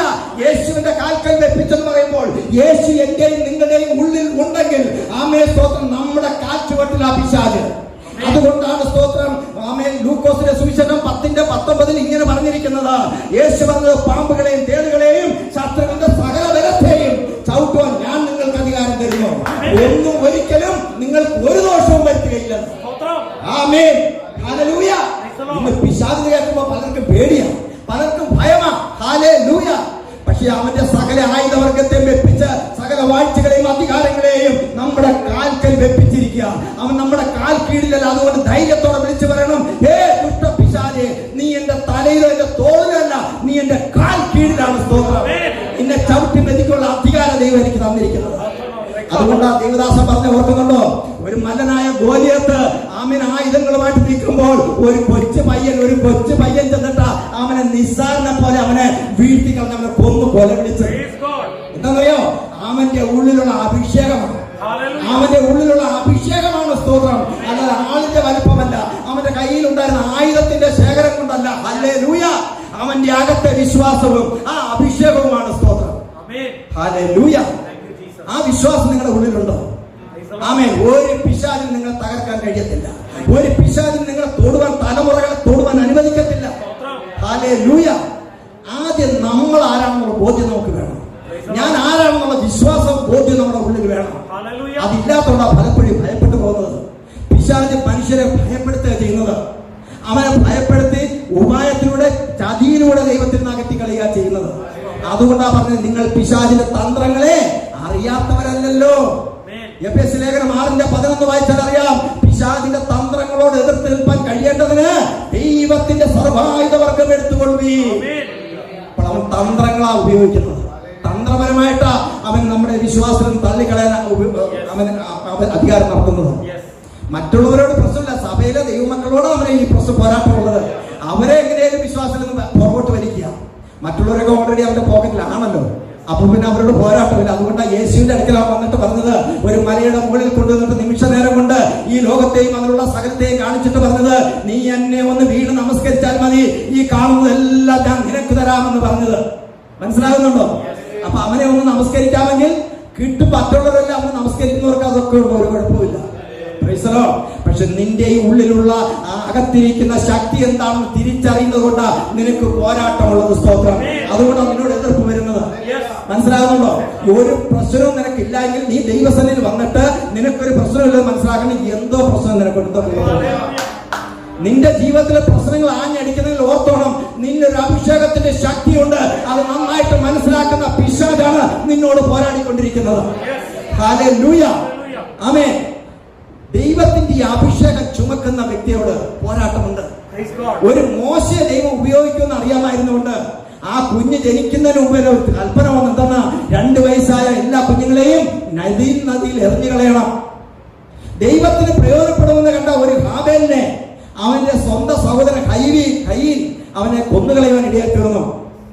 ലോകരക്ഷകനായ യേശു ലോകത്തിൽ ജനിച്ചപ്പോൾ ഹെരോദാവ് കൽപ്പിച്ചു 2 വയസ്സുള്ള സകല കുഞ്ഞുങ്ങളെയും കൊന്നുകളയുവാനായിട്ട്. വാഗ്ദത്തം ഉള്ളതിനെ നശിപ്പിക്കാൻ ആ പിശാച് എപ്പോഴും പോരാടുന്നത്. മനസ്സിലാകുന്നുണ്ടോ? ഈ വാഗ്ദത്വമായിട്ട് ചെന്നാൽ, വാഗ്ദത്തം ലഭിച്ചവൻ ആ വാഗ്ദത്വമായിട്ട് മുറുകെ പിടിച്ചുകൊണ്ട് നടന്നാൽ ഒരു ശക്തിക്ക് നിന്നെ തൊടുവാൻ കഴിയത്തില്ല. അതുകൊണ്ടാണ് സ്തോത്രം, യഹൂദ ബാലന്മാരായ ശദ്രക്ക്, മേശക്ക്, അബേദ്നെഗോ എന്ന് പറയുന്ന 3 യഹൂദ ബാലന്മാരെ പിടിച്ച് കയ്യും കാലും കെട്ടി തീച്ചൂളയിലിട്ടു. സാധാരണ തീച്ചൂളയിലല്ല, 7 മടങ്ങ് തീ വർദ്ധിപ്പിച്ച് വലിയ തീച്ചൂളയിലേക്ക് ഇട്ടിട്ട് എന്താ സംഭവിച്ചത് അവിടെ? ആമേൻ. എടുത്തുകൊണ്ടുപോയ ധീരന്മാരായ കരുത്തന്മാരായ പടയാളികള് കത്തിക്കരിഞ്ഞ് ചാരമായി പോയി. എന്നാൽ ദൈവത്തെ സേവിച്ച, ദൈവത്തെ ആരാധിച്ച, ദൈവത്തിന്റെ വാഗ്ദത്തം മുറുകെ പിടിച്ച ആ യഹൂദ ബാലന്മാരുടെ ശരീരത്തിൽ ഒരു രോമം പോലും കരിഞ്ഞില്ലെന്ന്. അവരുടെ വസ്ത്രങ്ങൾക്ക് തീയുടെ മണം പോലും ഉണ്ടായിരുന്നില്ലായിരുന്നു. മനസ്സിലാകുന്നുണ്ടോ? ഏതാ വാഗ്ദത്തം എവിടെയാ കിടക്കുന്നത്? യെശയ്യാ പ്രവാചന പുസ്തകം 42-ാം അധ്യായം അതിന്റെ 2-3 വാക്യങ്ങൾ വായിച്ചാൽ അറിയാം. നീ വെള്ളത്തിൽ കൂടി കടക്കുമ്പോൾ നദി നിന്നെ മുക്കിക്കളയുകയില്ല. നീ തീയിൽ കൂടി കടന്നാൽ അഗ്നി ജ്വാല നിന്നെ ദഹിപ്പിക്കത്തില്ലെന്ന്. മനസ്സിലായോ? ഈ വാഗ്ദത്തം ഈ യഹൂദ ബാലന്മാർ എടുത്തോടാ കയറി ചെന്നത്. സ്തോത്രം. രാജാവ് പറഞ്ഞു, ഞാൻ നിന്റെ ബിംബത്തെ നമസ്കരിക്കുന്നില്ല എങ്കിൽ നിങ്ങളെ ഈ തീച്ചൂളയിൽ ഇടാൻ പോവുക. ആമേൻ. അവർ പറഞ്ഞു, രാജാവേ, അങ്ങ് തീച്ചൂളയിൽ ഇട്ടാലും ഞങ്ങളെ വിടിവിച്ചാലും ഇല്ലെങ്കിലും ഞങ്ങൾ സേവിക്കുന്ന ഒരു ദൈവമുണ്ട്, ഞങ്ങൾക്ക് ലഭിച്ച ഒരു വാഗ്ദത്തമുണ്ട്. ആ വാഗ്ദത്തം ഞങ്ങളുടെ ഉള്ളതുകൊണ്ട് ഞങ്ങളുടെ തലയിൽ രോമം പോലും കരിഞ്ഞു പോകത്തില്ലെന്ന്. അവരാ വാഗ്ദത്തം എടുത്തോണ്ടാ ചെന്നത്. ആമേൻ. വാഗ്ദത്തം എടുത്തോണ്ട് ചെന്നപ്പോഴേ തമ്പുരാൻ ഈ വാഗ്ദത്തം കൊടുത്ത് തമ്പുരാൻ അവിടെ അടങ്ങിയിരിക്കാൻ കഴിഞ്ഞില്ല. മനസ്സിലാവുന്നുണ്ടോ? ഹല്ലേലൂയ. യുവമാരി വാഗ്ദത്തം എടുത്തോണ്ട് ഇറങ്ങി ചെന്നു. സ്തോത്രം. തീച്ചൂളയിലിട്ട് തമ്പുരാൻ 4ാമതൊരുവൻ, ദൈവപുത്രനോട് സമനായ ഒരുവൻ തീയിലിറങ്ങി 4 പേര് ഹല്ലേലൂയ. അവിടെ പറഞ്ഞിരിക്കുന്ന സ്തോത്രം, തീയെ കെടുത്തി കളഞ്ഞ നല്ല വാക്യം പറഞ്ഞിരിക്കുന്നത്. എന്താ പറഞ്ഞിരിക്കുന്നത്? തീയുടെ ബലം കെടുത്തിയെന്ന, തീയുടെ ശക്തിയെ കെടുത്തി. ആമേ. തീ അവിടെ കത്തുന്നുണ്ട് കേട്ടോ, തീ കത്തുള്ളൂ, പക്ഷെ തീയുടെ ശക്തി കെട്ടുപോയി. മനസ്സിലാവുന്നോ? വാഗ്ദത്തം നിന്റെ മേലുണ്ടെങ്കിൽ, നീ പ്രാർത്ഥിക്കുന്ന ഒരു വ്യക്തിയാണെങ്കിൽ, ഏത് തീച്ചൂളയിൽ കൂടി കടന്നു പോകേണ്ടി വന്നാലും, ഏത് നദിയിൽ കൂടി കടന്നു പോകേണ്ടി വന്നാലും, ആമേൻ, നിന്നെ ഒരു ശക്തിക്കും തൊടാൻ സാധ്യമല്ല. ജീവനുള്ള ദൈവത്തെ ആരാധിച്ചതിന്റെ പേരിൽ ആമേൻ ദാനിയേലിനെ സിംഹക്കുഴിയിലിടുവാൻ ചിലർ കൂട്ടുകൾ അവരെ സ്തോത്രം കൂടിയാലോചന നടത്തി. ചിലരൊക്കെ ഗൂഢാലോചന നടത്തി അവനെ രാജാവിനെ കൊണ്ട് ആമേൻ സ്തോത്രം നിയമം എഴുതിച്ച് തീച്ചൂളയിലിട്ടു. ആ വാക്യം ഒന്ന് വായിക്കാൻ വളരെ ചിന്തിപ്പിച്ച ഒരു വാക്യം ഒന്ന് വായിച്ചിട്ട് ആമേൻ ദാനിയേൽ പ്രവചന പുസ്തകം 6-ാം അധ്യായം അതിന്റെ 9-ാമത്തെ വാക്യം ഒന്ന് വായിച്ചിട്ട്, ദാനിയേൽ പ്രവചനം 6-ാം അധ്യായം 9-ാമത്തെ വാക്യം.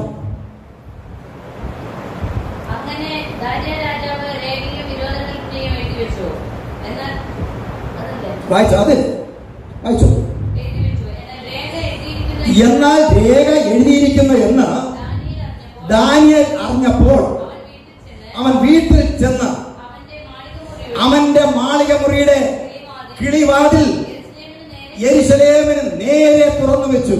സ്തോത്രം. താൻ മുമ്പേ ചെയ്തു വന്നതുപോലെ ദിവസം 3 നേരം മുട്ടുകുത്തി പ്രാർത്ഥിച്ച് സ്തോത്രം ചെയ്തു. അതല്ലേ അവിടെ എഴുതിയിരിക്കുന്നത്. ഹല്ലേലൂയ.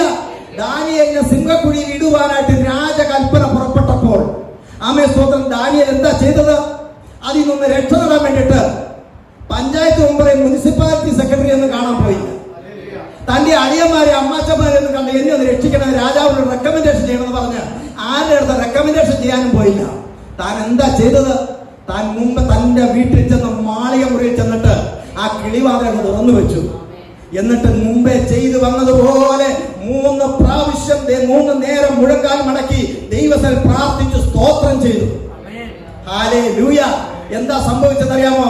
വായിച്ചാട്ട് സ്തോത്രം. അതിന്റെ 22ാമത്തെ വാക്യം വായിച്ചാട്ട്, 6:22. ഇപ്പോൾ വായിച്ച അധ്യായം തന്നെ 6:22 വായിച്ചാട്ട്.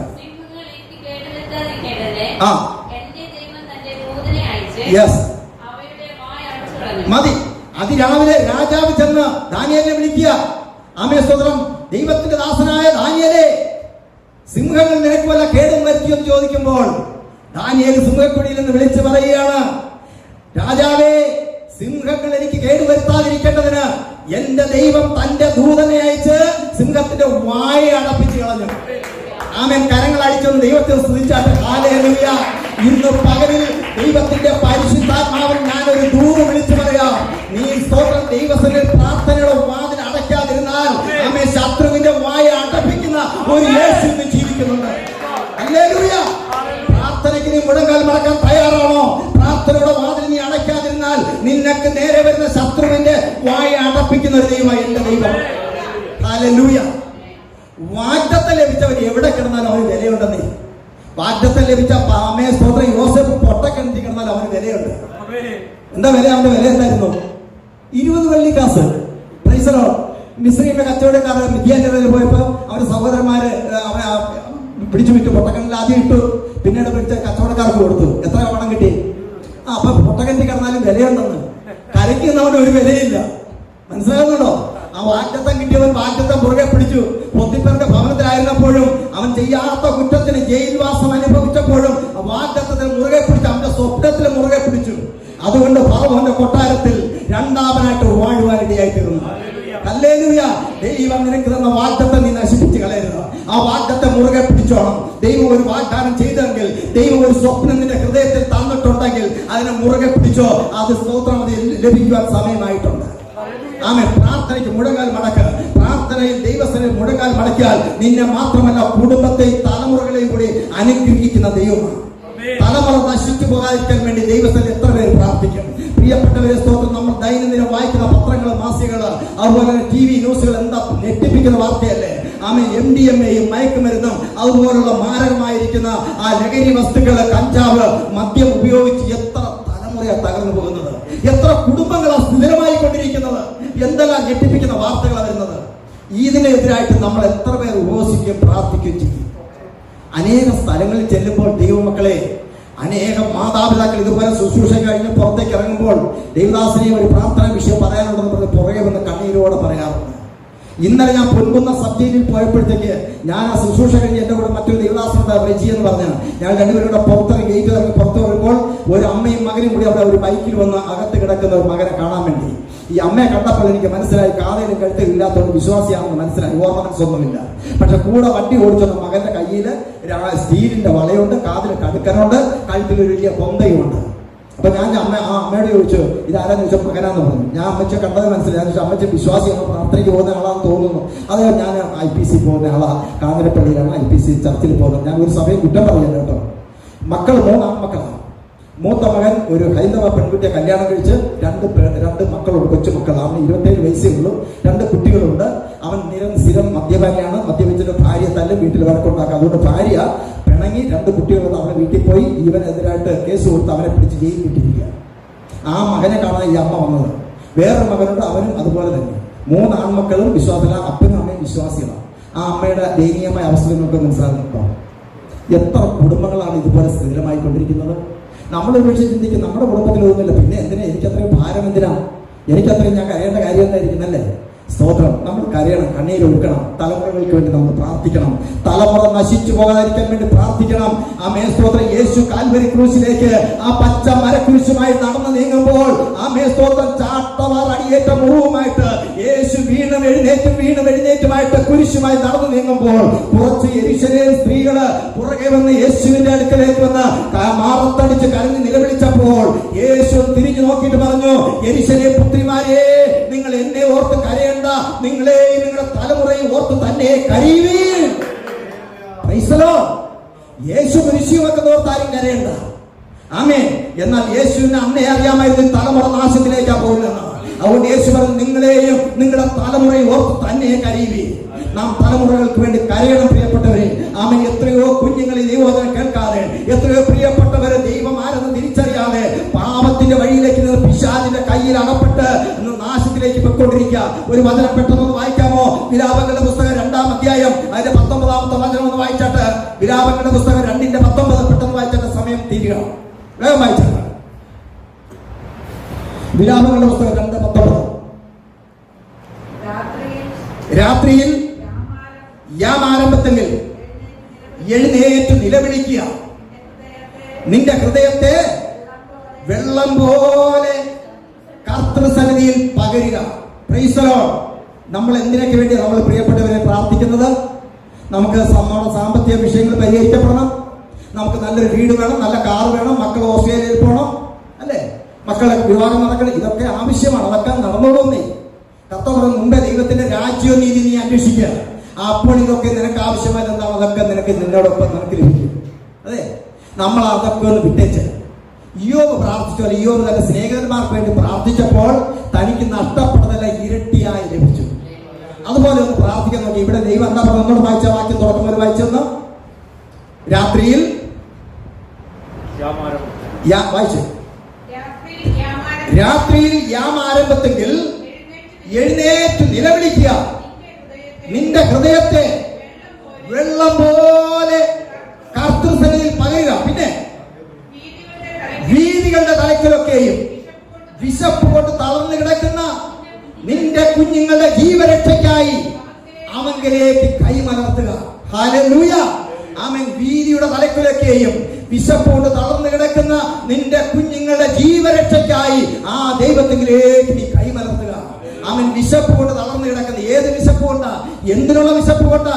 ദൈവവചനമെന്ന അപ്പം കിട്ടാതെ, ദൈവവചനമെന്ന ആത്മീയ ഭക്ഷണം കിട്ടാതെ തകർന്നു പോകുന്ന, നശിച്ചുകൊണ്ടിരിക്കുന്ന ഈ തലമുറയ്ക്ക് വേണ്ടി ദൈവസ്ഥലം കണ്ണുനീരൊഴുക്കുവാൻ, ദൈവസ്ഥലം രാപ്പകൽ നിലവിളിക്കുവാൻ, മുഴങ്ങാൻ മടക്കുവാൻ പരിശുദ്ധാത്മാവ് വിളിച്ചു പറയുന്നത്.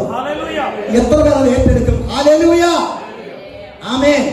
സമയക്കുറവോട് ഞാൻ കാര്യങ്ങൾക്ക് പോകുന്നില്ല. ഒരുപക്ഷെ ചിന്തിക്കും നമുക്കെന്താ കാര്യമല്ലേ, നമ്മളോട് കണക്ക് ചോദിക്കും. പ്രിയപ്പെട്ടവരെ, കണക്ക് ചോദിക്കും. ഒരു വാക്യം വേഗം വായിച്ച സ്തോത്രം. യെഹെസ്കേൽ പ്രവാചക പുസ്തകം 3-ാം അധ്യായം അതിന്റെ 17-ാമത്തെ വാക്യം ഒന്ന് വായിച്ചാട്ടെ വേഗം. 17-18. യെഹെസ്കേൽ പ്രവചന പുസ്തകം 3-ാം അധ്യായം 17-18 വാക്യങ്ങൾ. വായിച്ചോ. പരിശുദ്ധാത്മാവ് പറയാ, മനുഷ്യപുത്ര, ഞാൻ നിന്നെ ഇസ്രായേൽ ഗൃഹത്തിന് കാവൽക്കാരനാക്കി വെച്ചിരിക്കുന്നു. നീ എന്റെ വായിൽ നിന്ന് വചനങ്ങളെ കേട്ട് എന്റെ നാമത്തിൽ, ദൈവത്തിന്റെ നാമത്തിൽ അവരെ പ്രബോധിപ്പിക്കണം. അപ്പോൾ ദൈവം നമ്മളെ എന്താക്കി വെച്ചിരിക്കുക? എന്തിനാ ദൈവം വിളിച്ചത്? ദേശത്തിന്റെ കാവൽക്കാരനാക്കി. ആണോ? എന്നെയും നിങ്ങളെ വിളിച്ചതിന് ദൈവത്തിന് ഉദ്ദേശമുണ്ട്. ഞായറാഴ്ച ദിവസവും വെള്ളിയാഴ്ച ദിവസമൊക്കെ ഇവിടെ വന്നിരുന്ന കൈകൊട്ടി പ്രാർത്ഥിച്ച് ഇവിടെ കിട്ടുന്ന ആത്മീയ ഭക്ഷണം കഴിച്ച് ആമേ സ്തോത്രം പൊടിയിൽ തട്ടി പോകാനല്ല. ദൈവം ഒരു വലിയ ഉത്തരവാദിത്വം ഏൽപ്പിച്ചിട്ടുണ്ട്. ദേശത്തിന്റെ കാവൽക്കാരനാക്കി ദൈവം നിങ്ങൾ നിയോഗിച്ചിരിക്കുക. അടുത്ത വാക്യം വായിച്ചപ്പെട്ട സമയമില്ല, വിശദീകരിക്കാൻ സമയമില്ല. യെസ്.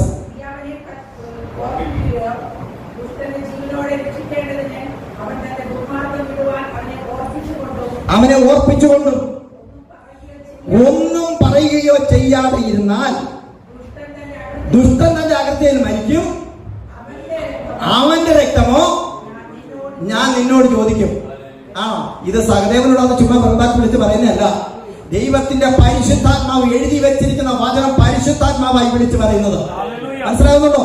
ദേശത്തിന്റെ കാവൽക്കാരനാക്കി എന്നെയും ദൈവം നിന്നെയും വിളിച്ചിട്ടുണ്ടെങ്കിൽ ഒരു വലിയ ഉത്തരവാദിത്വമുണ്ട്. ആമേ ദുഷ്ടനോട് നീ ദുഷ്ടതയെ കുറിച്ച് ഓർമ്മിപ്പിക്കുകയോ നീ ദൈവത്തിന്റെ വചനം ഒന്നും അവനെ അറിയിക്കാതെയോ ഇരുന്നാൽ അവൻ അവന്റെ ദുഷ്ടതയിൽ പാപസംബന്ധമായിട്ട് തന്നെ അവൻ മരിക്കും. പക്ഷെ അവന്റെ രക്തം നിന്നോട് ചോദിക്കുന്ന പരിശുദ്ധാത്മാവ് പറയുന്നത്. അവിടെ നമുക്ക് വലിയ ഉത്തരവാദിത്വം നമ്മുടെ തലമേൽ കിടക്കുന്നത്. ഈ ഉത്തരവാദിത്തം ഒഴിഞ്ഞു നിൽക്കാൻ നമുക്ക് ആർക്കും കഴിയത്തില്ല. എന്തുകൊണ്ട് നമ്മുടെ സഭയിലൊക്കെ ആൾക്കാർ നമ്മൾ ഒത്തിരി വരണ്ടേ? നമ്മൾ ഇത്രയും പേര് ഇന്ന് ആരാധിച്ചാൽ മതിയോ? പോരാ അല്ലേ? നമ്മളൊന്ന് ആത്മാർത്ഥമായിട്ട് ആരാധിച്ചാൽ, നമ്മൾ ഇറങ്ങി സുവിശേഷം അറിയിച്ചാൽ. ആമേ സ്തോത്രം. ഞാൻ ഒരു കാര്യം കൂടി പറയട്ടെ. സ്തോത്രം. ഇനി ചിലപ്പോൾ പെട്ടെന്നൊന്നും വരാൻ പറ്റിയല്ലോ, കർത്താവ് വന്നു അതിന് മുമ്പ് വന്നാലോ. ഈ ആട് എങ്ങനെയാ ഈ പെറ്റ് പരിക്കുന്നത്? എങ്ങനെയാണ്? ഇടയനാണ് ആടുകളെ പ്രസവിക്കുന്നത്. ഈ ആടിനെ മേയിച്ച് നടക്കുന്നവരെ, 100 കണക്കിന് ആടുകളെ മേയിച്ച് നടക്കുന്നവരുണ്ട്. നമ്മൾ വചനത്തിൽ വായിക്കുന്നുണ്ട്. ഇടയിൽ പ്രസവിച്ചിട്ടാണ് എണ്ണത്തിൽ പെരുകുന്നത്. ഒന്ന് കുറക്കെ പറഞ്ഞാട്ട്. പിന്നെ എങ്ങനെയാ ആട് എണ്ണത്തിൽ പെരുകുന്നത്? എങ്ങനെയാ? ആട് പ്രസവിക്കണം. ശരിയാണോ? ഇത് ഇടയെ പ്രസവിച്ചോട്ടെന്ന് പറഞ്ഞിരുന്നോണ്ടാ ഈ എണ്ണത്തിലൊന്നും പെരുകാത്തത്. ആട് പ്രസവിക്കണം, അതിനിറങ്ങി പ്രവർത്തിക്കണം, പ്രാർത്ഥിക്കണം. ഒരു വാക്യം ഞാൻ നിങ്ങൾക്ക് കാണിച്ചു തരാം. വായിച്ചിട്ട് യെഹെസ്കേൽ പ്രവാചക പുസ്തകം 36-ാം അധ്യായം 37, 38 വാക്യങ്ങളൊന്ന് വായിച്ചിട്ട്. യെഹെസ്കേൽ 36-ന്റെ 37, 38. യഹോവയായ കർത്താവ് ഇപ്രകാരം അരുളി ചെയ്യുന്നു, ഇസ്രായേൽ ഗ്രഹം എന്നോട് അപേക്ഷിച്ചിട്ട് ഞാൻ ഒന്നുകൂടി ഒരു കാര്യം കൂടി അവർക്ക് ചെയ്തു കൊടുക്കും. ഞാൻ അവർക്ക് ആടുകളെ ആട്ടിൻകൂട്ടത്തെ പോലെ വർദ്ധിപ്പിച്ചു കൊടുക്കും. പിന്നെ ശൂന്യമായി പോയിരുന്ന പട്ടണങ്ങൾ വിശുദ്ധമായ ആട്ടിൻകൂട്ടം പോലെ ഉത്സവങ്ങളിൽ യെരൂശലേമിലെ ആട്ടിൻകൂട്ടം പോലെ മനുഷ്യരായ ആട്ടിൻകൂട്ടം കൊണ്ട് നിറയും. ഞാൻ യഹോവയെന്ന് അവർ അറിയും. അത് ഹല്ലേലൂയ പറഞ്ഞിട്ട് ദൈവത്തെ സ്തുതിച്ചിട്ട് ഹല്ലേലൂയ. എന്ത് ചെയ്യണം? ഇസ്രായേൽ ജനം ദൈവത്തോട് അപേക്ഷിക്കണം, ദൈവസന്നിധി മുഴങ്ങാൻ മടക്കണം, ദൈവസന്നിധി പ്രാർത്ഥിക്കണം, ഇറങ്ങി പ്രവർത്തിക്കണം. അങ്ങനെയാണെങ്കിൽ മനുഷ്യരാകുന്ന ആട്ടിൻകൂട്ടം കൊണ്ട് ആലയത്തെ നിറയ്ക്കാമെന്ന് എന്റെ ദൈവത്തിന്റെ വാഗ്ദത്തമാണ്. ഹല്ലേലൂയ. ഈ വാഗ്ദത്തം എത്ര പേരെ ഏറ്റെടുക്കും? സ്തോത്രം. കർത്താവേ, ഞാൻ അങ്ങയുടെ നാമത്തിന് വേണ്ടി അങ്ങയുടെ ഒരു ഉപകരണമായിട്ട് എന്നെ ഉപയോഗിക്കണമേ. ഞാൻ പറഞ്ഞല്ലോ സ്തോത്രം, ഒരുപാട് വിദ്യാഭ്യാസമോ അതിനുള്ള കഴിവോ ഒന്നുമില്ല പ്രിയപ്പെട്ട. പക്ഷെ അകത്തൊരു ആഗ്രഹമുണ്ട്. എന്റെ ദൈവം എവിടെ അയക്കുമോ അവിടെ എല്ലാം പോയി സുവിശേഷം അറിയിക്കണം. എന്റെ കർത്താവിന്റെ പ്രതിനിധിയായിട്ട് ദൈവം അയക്കുന്നിടത്ത് പോകണം. ഇതാണ് എന്റെ ആഗ്രഹം. അതുകൊണ്ട് ഭാഷയെ പോലും അറിയാൻ പാടില്ലായിരുന്ന എനിക്ക് അനേക സ്ഥലങ്ങൾ, അനേക അമ്മേ സ്തോത്രം, മറ്റു പല സ്റ്റേറ്റുകളിലും പോയി ചെന്ന് ഈ ദൈവത്തിന് വേണ്ടി പ്രയോജനപ്പെടാൻ ദൈവം എന്നെ ഉപയോഗിച്ചു, ഇപ്പോഴും ഉപയോഗിക്കുന്നുണ്ട്. ആമേ സ്തോത്രം. ആദ്യമായിട്ട് പോയ ഒറീസയിലാണ്. ആമേ ഒരു ഗ്രഹാം സ്റ്റേറ്റ്സിന് 2 മക്കളെ ചുട്ടുകൊന്ന ദേശത്ത് പോകാൻ വലിയ ആഗ്രഹമായിരുന്നു. പക്ഷെ എനിക്ക് ഭാഷ അറിയത്തില്ല, കേരളം വിട്ട് ഒരിടത്തും പോയിട്ടുമില്ല. അതുകൊണ്ട് ദൈവത്തോടുള്ള ദൈവമേ എന്നെ അയച്ച ഞാൻ പൊക്കോളാം. ഒരു കൊച്ചുകുട്ടിയെ പോലെ ദിവസത്തിൽ പ്രാർത്ഥിക്കാൻ തുടങ്ങി. ദൈവം എന്നെ അയച്ചുകൊണ്ട് വർഷങ്ങൾ അവിടെ താമസിച്ച് സുവിശേഷ പ്രവർത്തനം നടത്തി. അതിനുശേഷം ബോംബെയിൽ പോകാൻ ദൈവം കൃപ ചെയ്തു. ബോംബെയിൽ ഏകദേശം 1.5 വർഷം ബോംബെയിൽ പോയി പ്രവർത്തനം നടത്തി.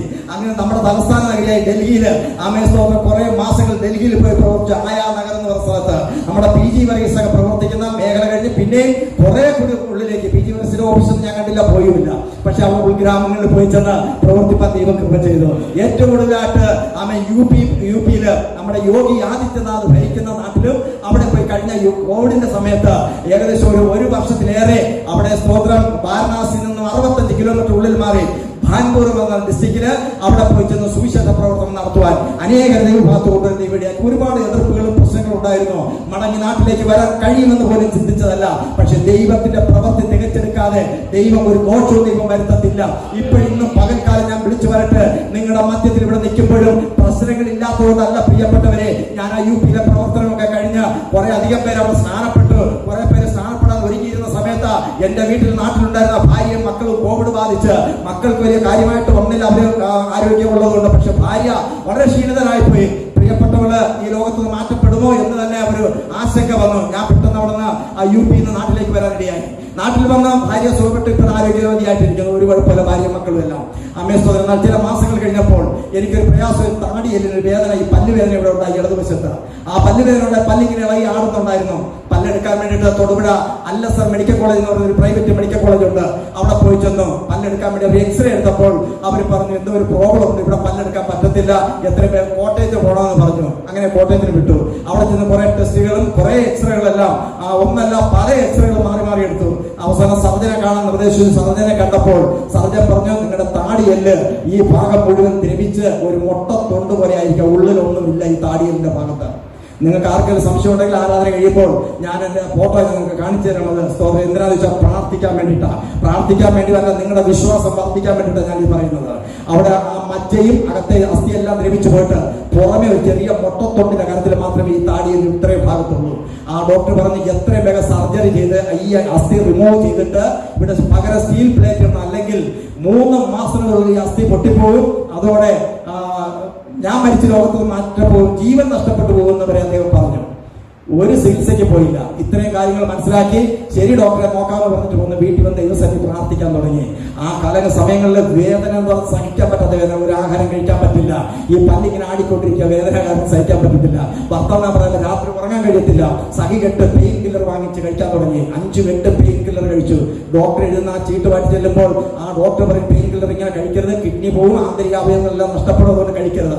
ഞാൻ പറഞ്ഞു സാരമില്ല സാറേ, ഒരു അല്പം ഒന്ന് ഉറങ്ങാനെങ്കിലും കഴിഞ്ഞാൽ മതി. ഇതിനിടയ്ക്ക് ഈ പ്രഷർ കൂടി, ഉറക്കമില്ല, പ്രഷർ കൂടിയിട്ട് BP കൂടിയിട്ട് ബോധമില്ല. 3 ദിവസം തൊടുപുഴ ചാടികാട്ട് ഹോസ്പിറ്റലിൽ മരിച്ചു പോയെന്ന് പറഞ്ഞ മക്കളും ഭാര്യയും അയൽക്കാരെല്ലാം കൂടി ചുമന്ന് പറക്കി ആശുപത്രി വിട്ടു. 3-ാമത്തെ ദിവസം കണ്ണു തുറക്കുമ്പോൾ ആശുപത്രി മുറിയിലാണ് കിടക്കുന്നത്. ഞാൻ പറഞ്ഞു എനിക്ക് എന്റെ ഇപ്പൊ വീട്ടിൽ പോകണമെന്ന് പറഞ്ഞു. ഡോക്ടർ വന്ന് പറഞ്ഞ് പറ്റത്തില്ല, 2 ദിവസം കൂടി കഴിയാതെ വിടാൻ പറ്റത്തില്ല. ഞാൻ പറഞ്ഞു എനിക്കൊരു കുഴപ്പമില്ല സാർ, ഇപ്പൊ പോകണമെന്ന് പറഞ്ഞു. അപ്പൊ ഡോക്ടർ പറഞ്ഞു ഇവിടെ നിന്ന് കുറച്ചു ദൂരം നടക്കാം, ആ മുറിക്കകത്ത് നടക്കാം. ഞാൻ പറഞ്ഞു നടക്കില്ല, തുള്ളി ചാടിക്കൊള്ളാന്ന് പറഞ്ഞു. ആ മുറിക്കകത്ത് തുള്ളി ചാടി നടന്ന് കാണിച്ചു കൊടുത്തു. ഞാൻ പറഞ്ഞു എനിക്ക് കുഴപ്പമില്ല, ഇപ്പൊ ഡിസ്ചാർജ് പോകണമെന്ന് പറഞ്ഞു. വീട്ടിൽ പോയി. ഇന്ന് വരെ അതിനുശേഷം ഒരൊറ്റ ഗുളിക പോലും കഴിക്കേണ്ടി വന്നിട്ടില്ല. എന്റെ യേശു ഇന്ന് ജീവിക്കുന്നു. കാരണം എന്താണെന്നറിയാമോ? യേശു പറഞ്ഞു ഞാൻ സൗഖ്യമാക്കുന്ന യഹോവയാണ്. ദൈവം തന്റെ വചനമയച്ച് സൗഖ്യമാക്കുന്ന ദൈവമാണ്. 107-ാം സങ്കീർത്തനം 20-ാമത്തെ വചനത്തിൽ ദൈവം പറഞ്ഞിട്ടുണ്ട്, ഞാൻ വചനമയച്ച് അവരെ സൗഖ്യമാക്കി സകല കഷ്ടതയിൽ നിന്ന് വിടുവിച്ചു.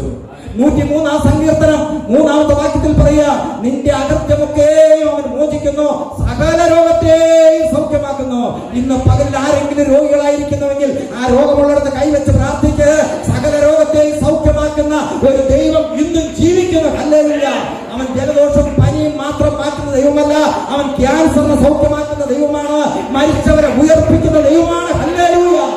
മരിച്ചു നാറ്റം വെച്ച ലാസറിനെ കല്ലറയിൽ നിന്ന് ജീവനോടെ പുറത്തു കൊണ്ടുവന്നുവെങ്കിൽ എന്റെ യേശുവിന് അസാധ്യമായത് ഒന്നുമില്ല. ഹല്ലേലൂയ.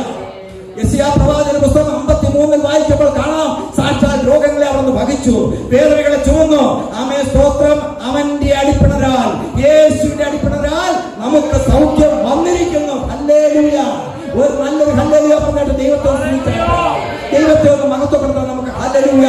ഈ വചനങ്ങളാൽ ദൈവം നമ്മെ അനുഗ്രഹിക്കുമാറാകട്ടെ. സ്തോത്രം. നിങ്ങളുടെ വിലപ്പെട്ട പ്രാർത്ഥന ഞാൻ ചോദിക്കുകയാണ്. സ്തോത്രം. ഞങ്ങളുടെ മിനിസ്ട്രിയോട് നിങ്ങൾ പ്രാർത്ഥിക്കണം. അനേക സ്ഥലങ്ങളിൽ ഇനിയും ആമേൻ ദൈവവചനം എത്തിക്കണം. എനിക്ക് ഒറ്റ ആഗ്രഹമുള്ള പ്രിയപ്പെട്ടവരെ, അവസാന ശ്വാസം വരെയും ഈ യേശുവിനെ എനിക്ക് ഉയർത്തണം. മരിക്കുന്നുവെങ്കിൽ ദൈവവചനം പറഞ്ഞുകൊണ്ട് നിൽക്കുമ്പോൾ, ട്രാക്ക് കൊടുത്തോണ്ടിരിക്കുമ്പോൾ എന്റെ കർത്താവ് വിളിച്ചാൽ അത്രയും സന്തോഷം, അതിനേക്കാൾ വേറെ സന്തോഷം ഉലകത്തിൽ കിട്ടാനില്ല. ഒറ്റാഗ്രഹമുള്ള കർത്താവെ, കിടന്ന് കഷ്ടപ്പെടാനിടയാകരുത്, മറ്റുള്ളവർക്ക് ഭാരമാകരുത്. ആരെയൊക്കെ നടക്കുമ്പോൾ വേണമെങ്കിൽ വിളിച്ചോ, അതല്ലേ സുവിശേഷമായിട്ട് പോകുമ്പോൾ വിളിച്ചോ, ഒരു രക്തസാക്ഷിയായിട്ട് വേണേ വിളിച്ചോ. എനിക്ക് ഒരു സങ്കടമുള്ള സന്തോഷമേ ഉള്ളൂ. അതിൽ പല സന്തോഷം ഉലകത്തിൽ കിട്ടാനുമില്ല. സ്തോത്രം. അങ്ങനെ ഒരു പാട്ട് പാടി നമുക്ക് ദൈവത്തെ സ്തുതിക്കാം. അമ്മേ സ്തോത്രം. കുഞ്ഞുങ്ങളെ പാട്ട് പാടുന്ന മക്കളൊന്നും മുമ്പോട്ട് വന്നാട്ടെ. ഒരു പ്രത്യാശയോടെ നല്ലൊരു പാട്ട് പാടി നമുക്ക് ദൈവത്തെ ഒന്ന് ആരാധിക്കാം. വന്നാട്ടെ.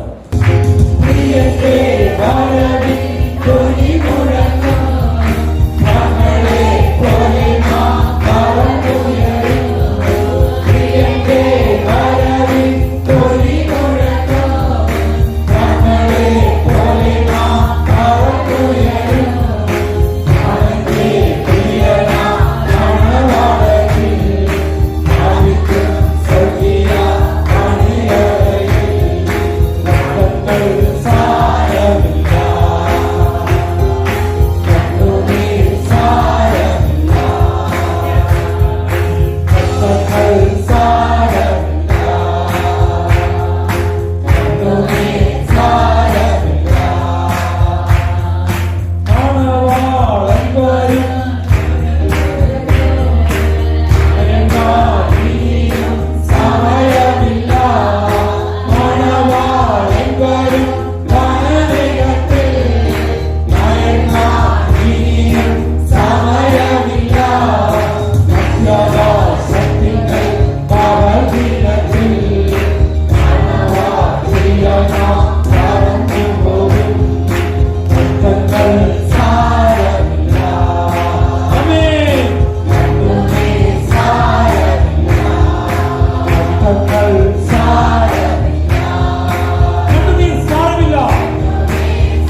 ഭൂമിയിൽ കേൾക്കുന്നില്ലയോ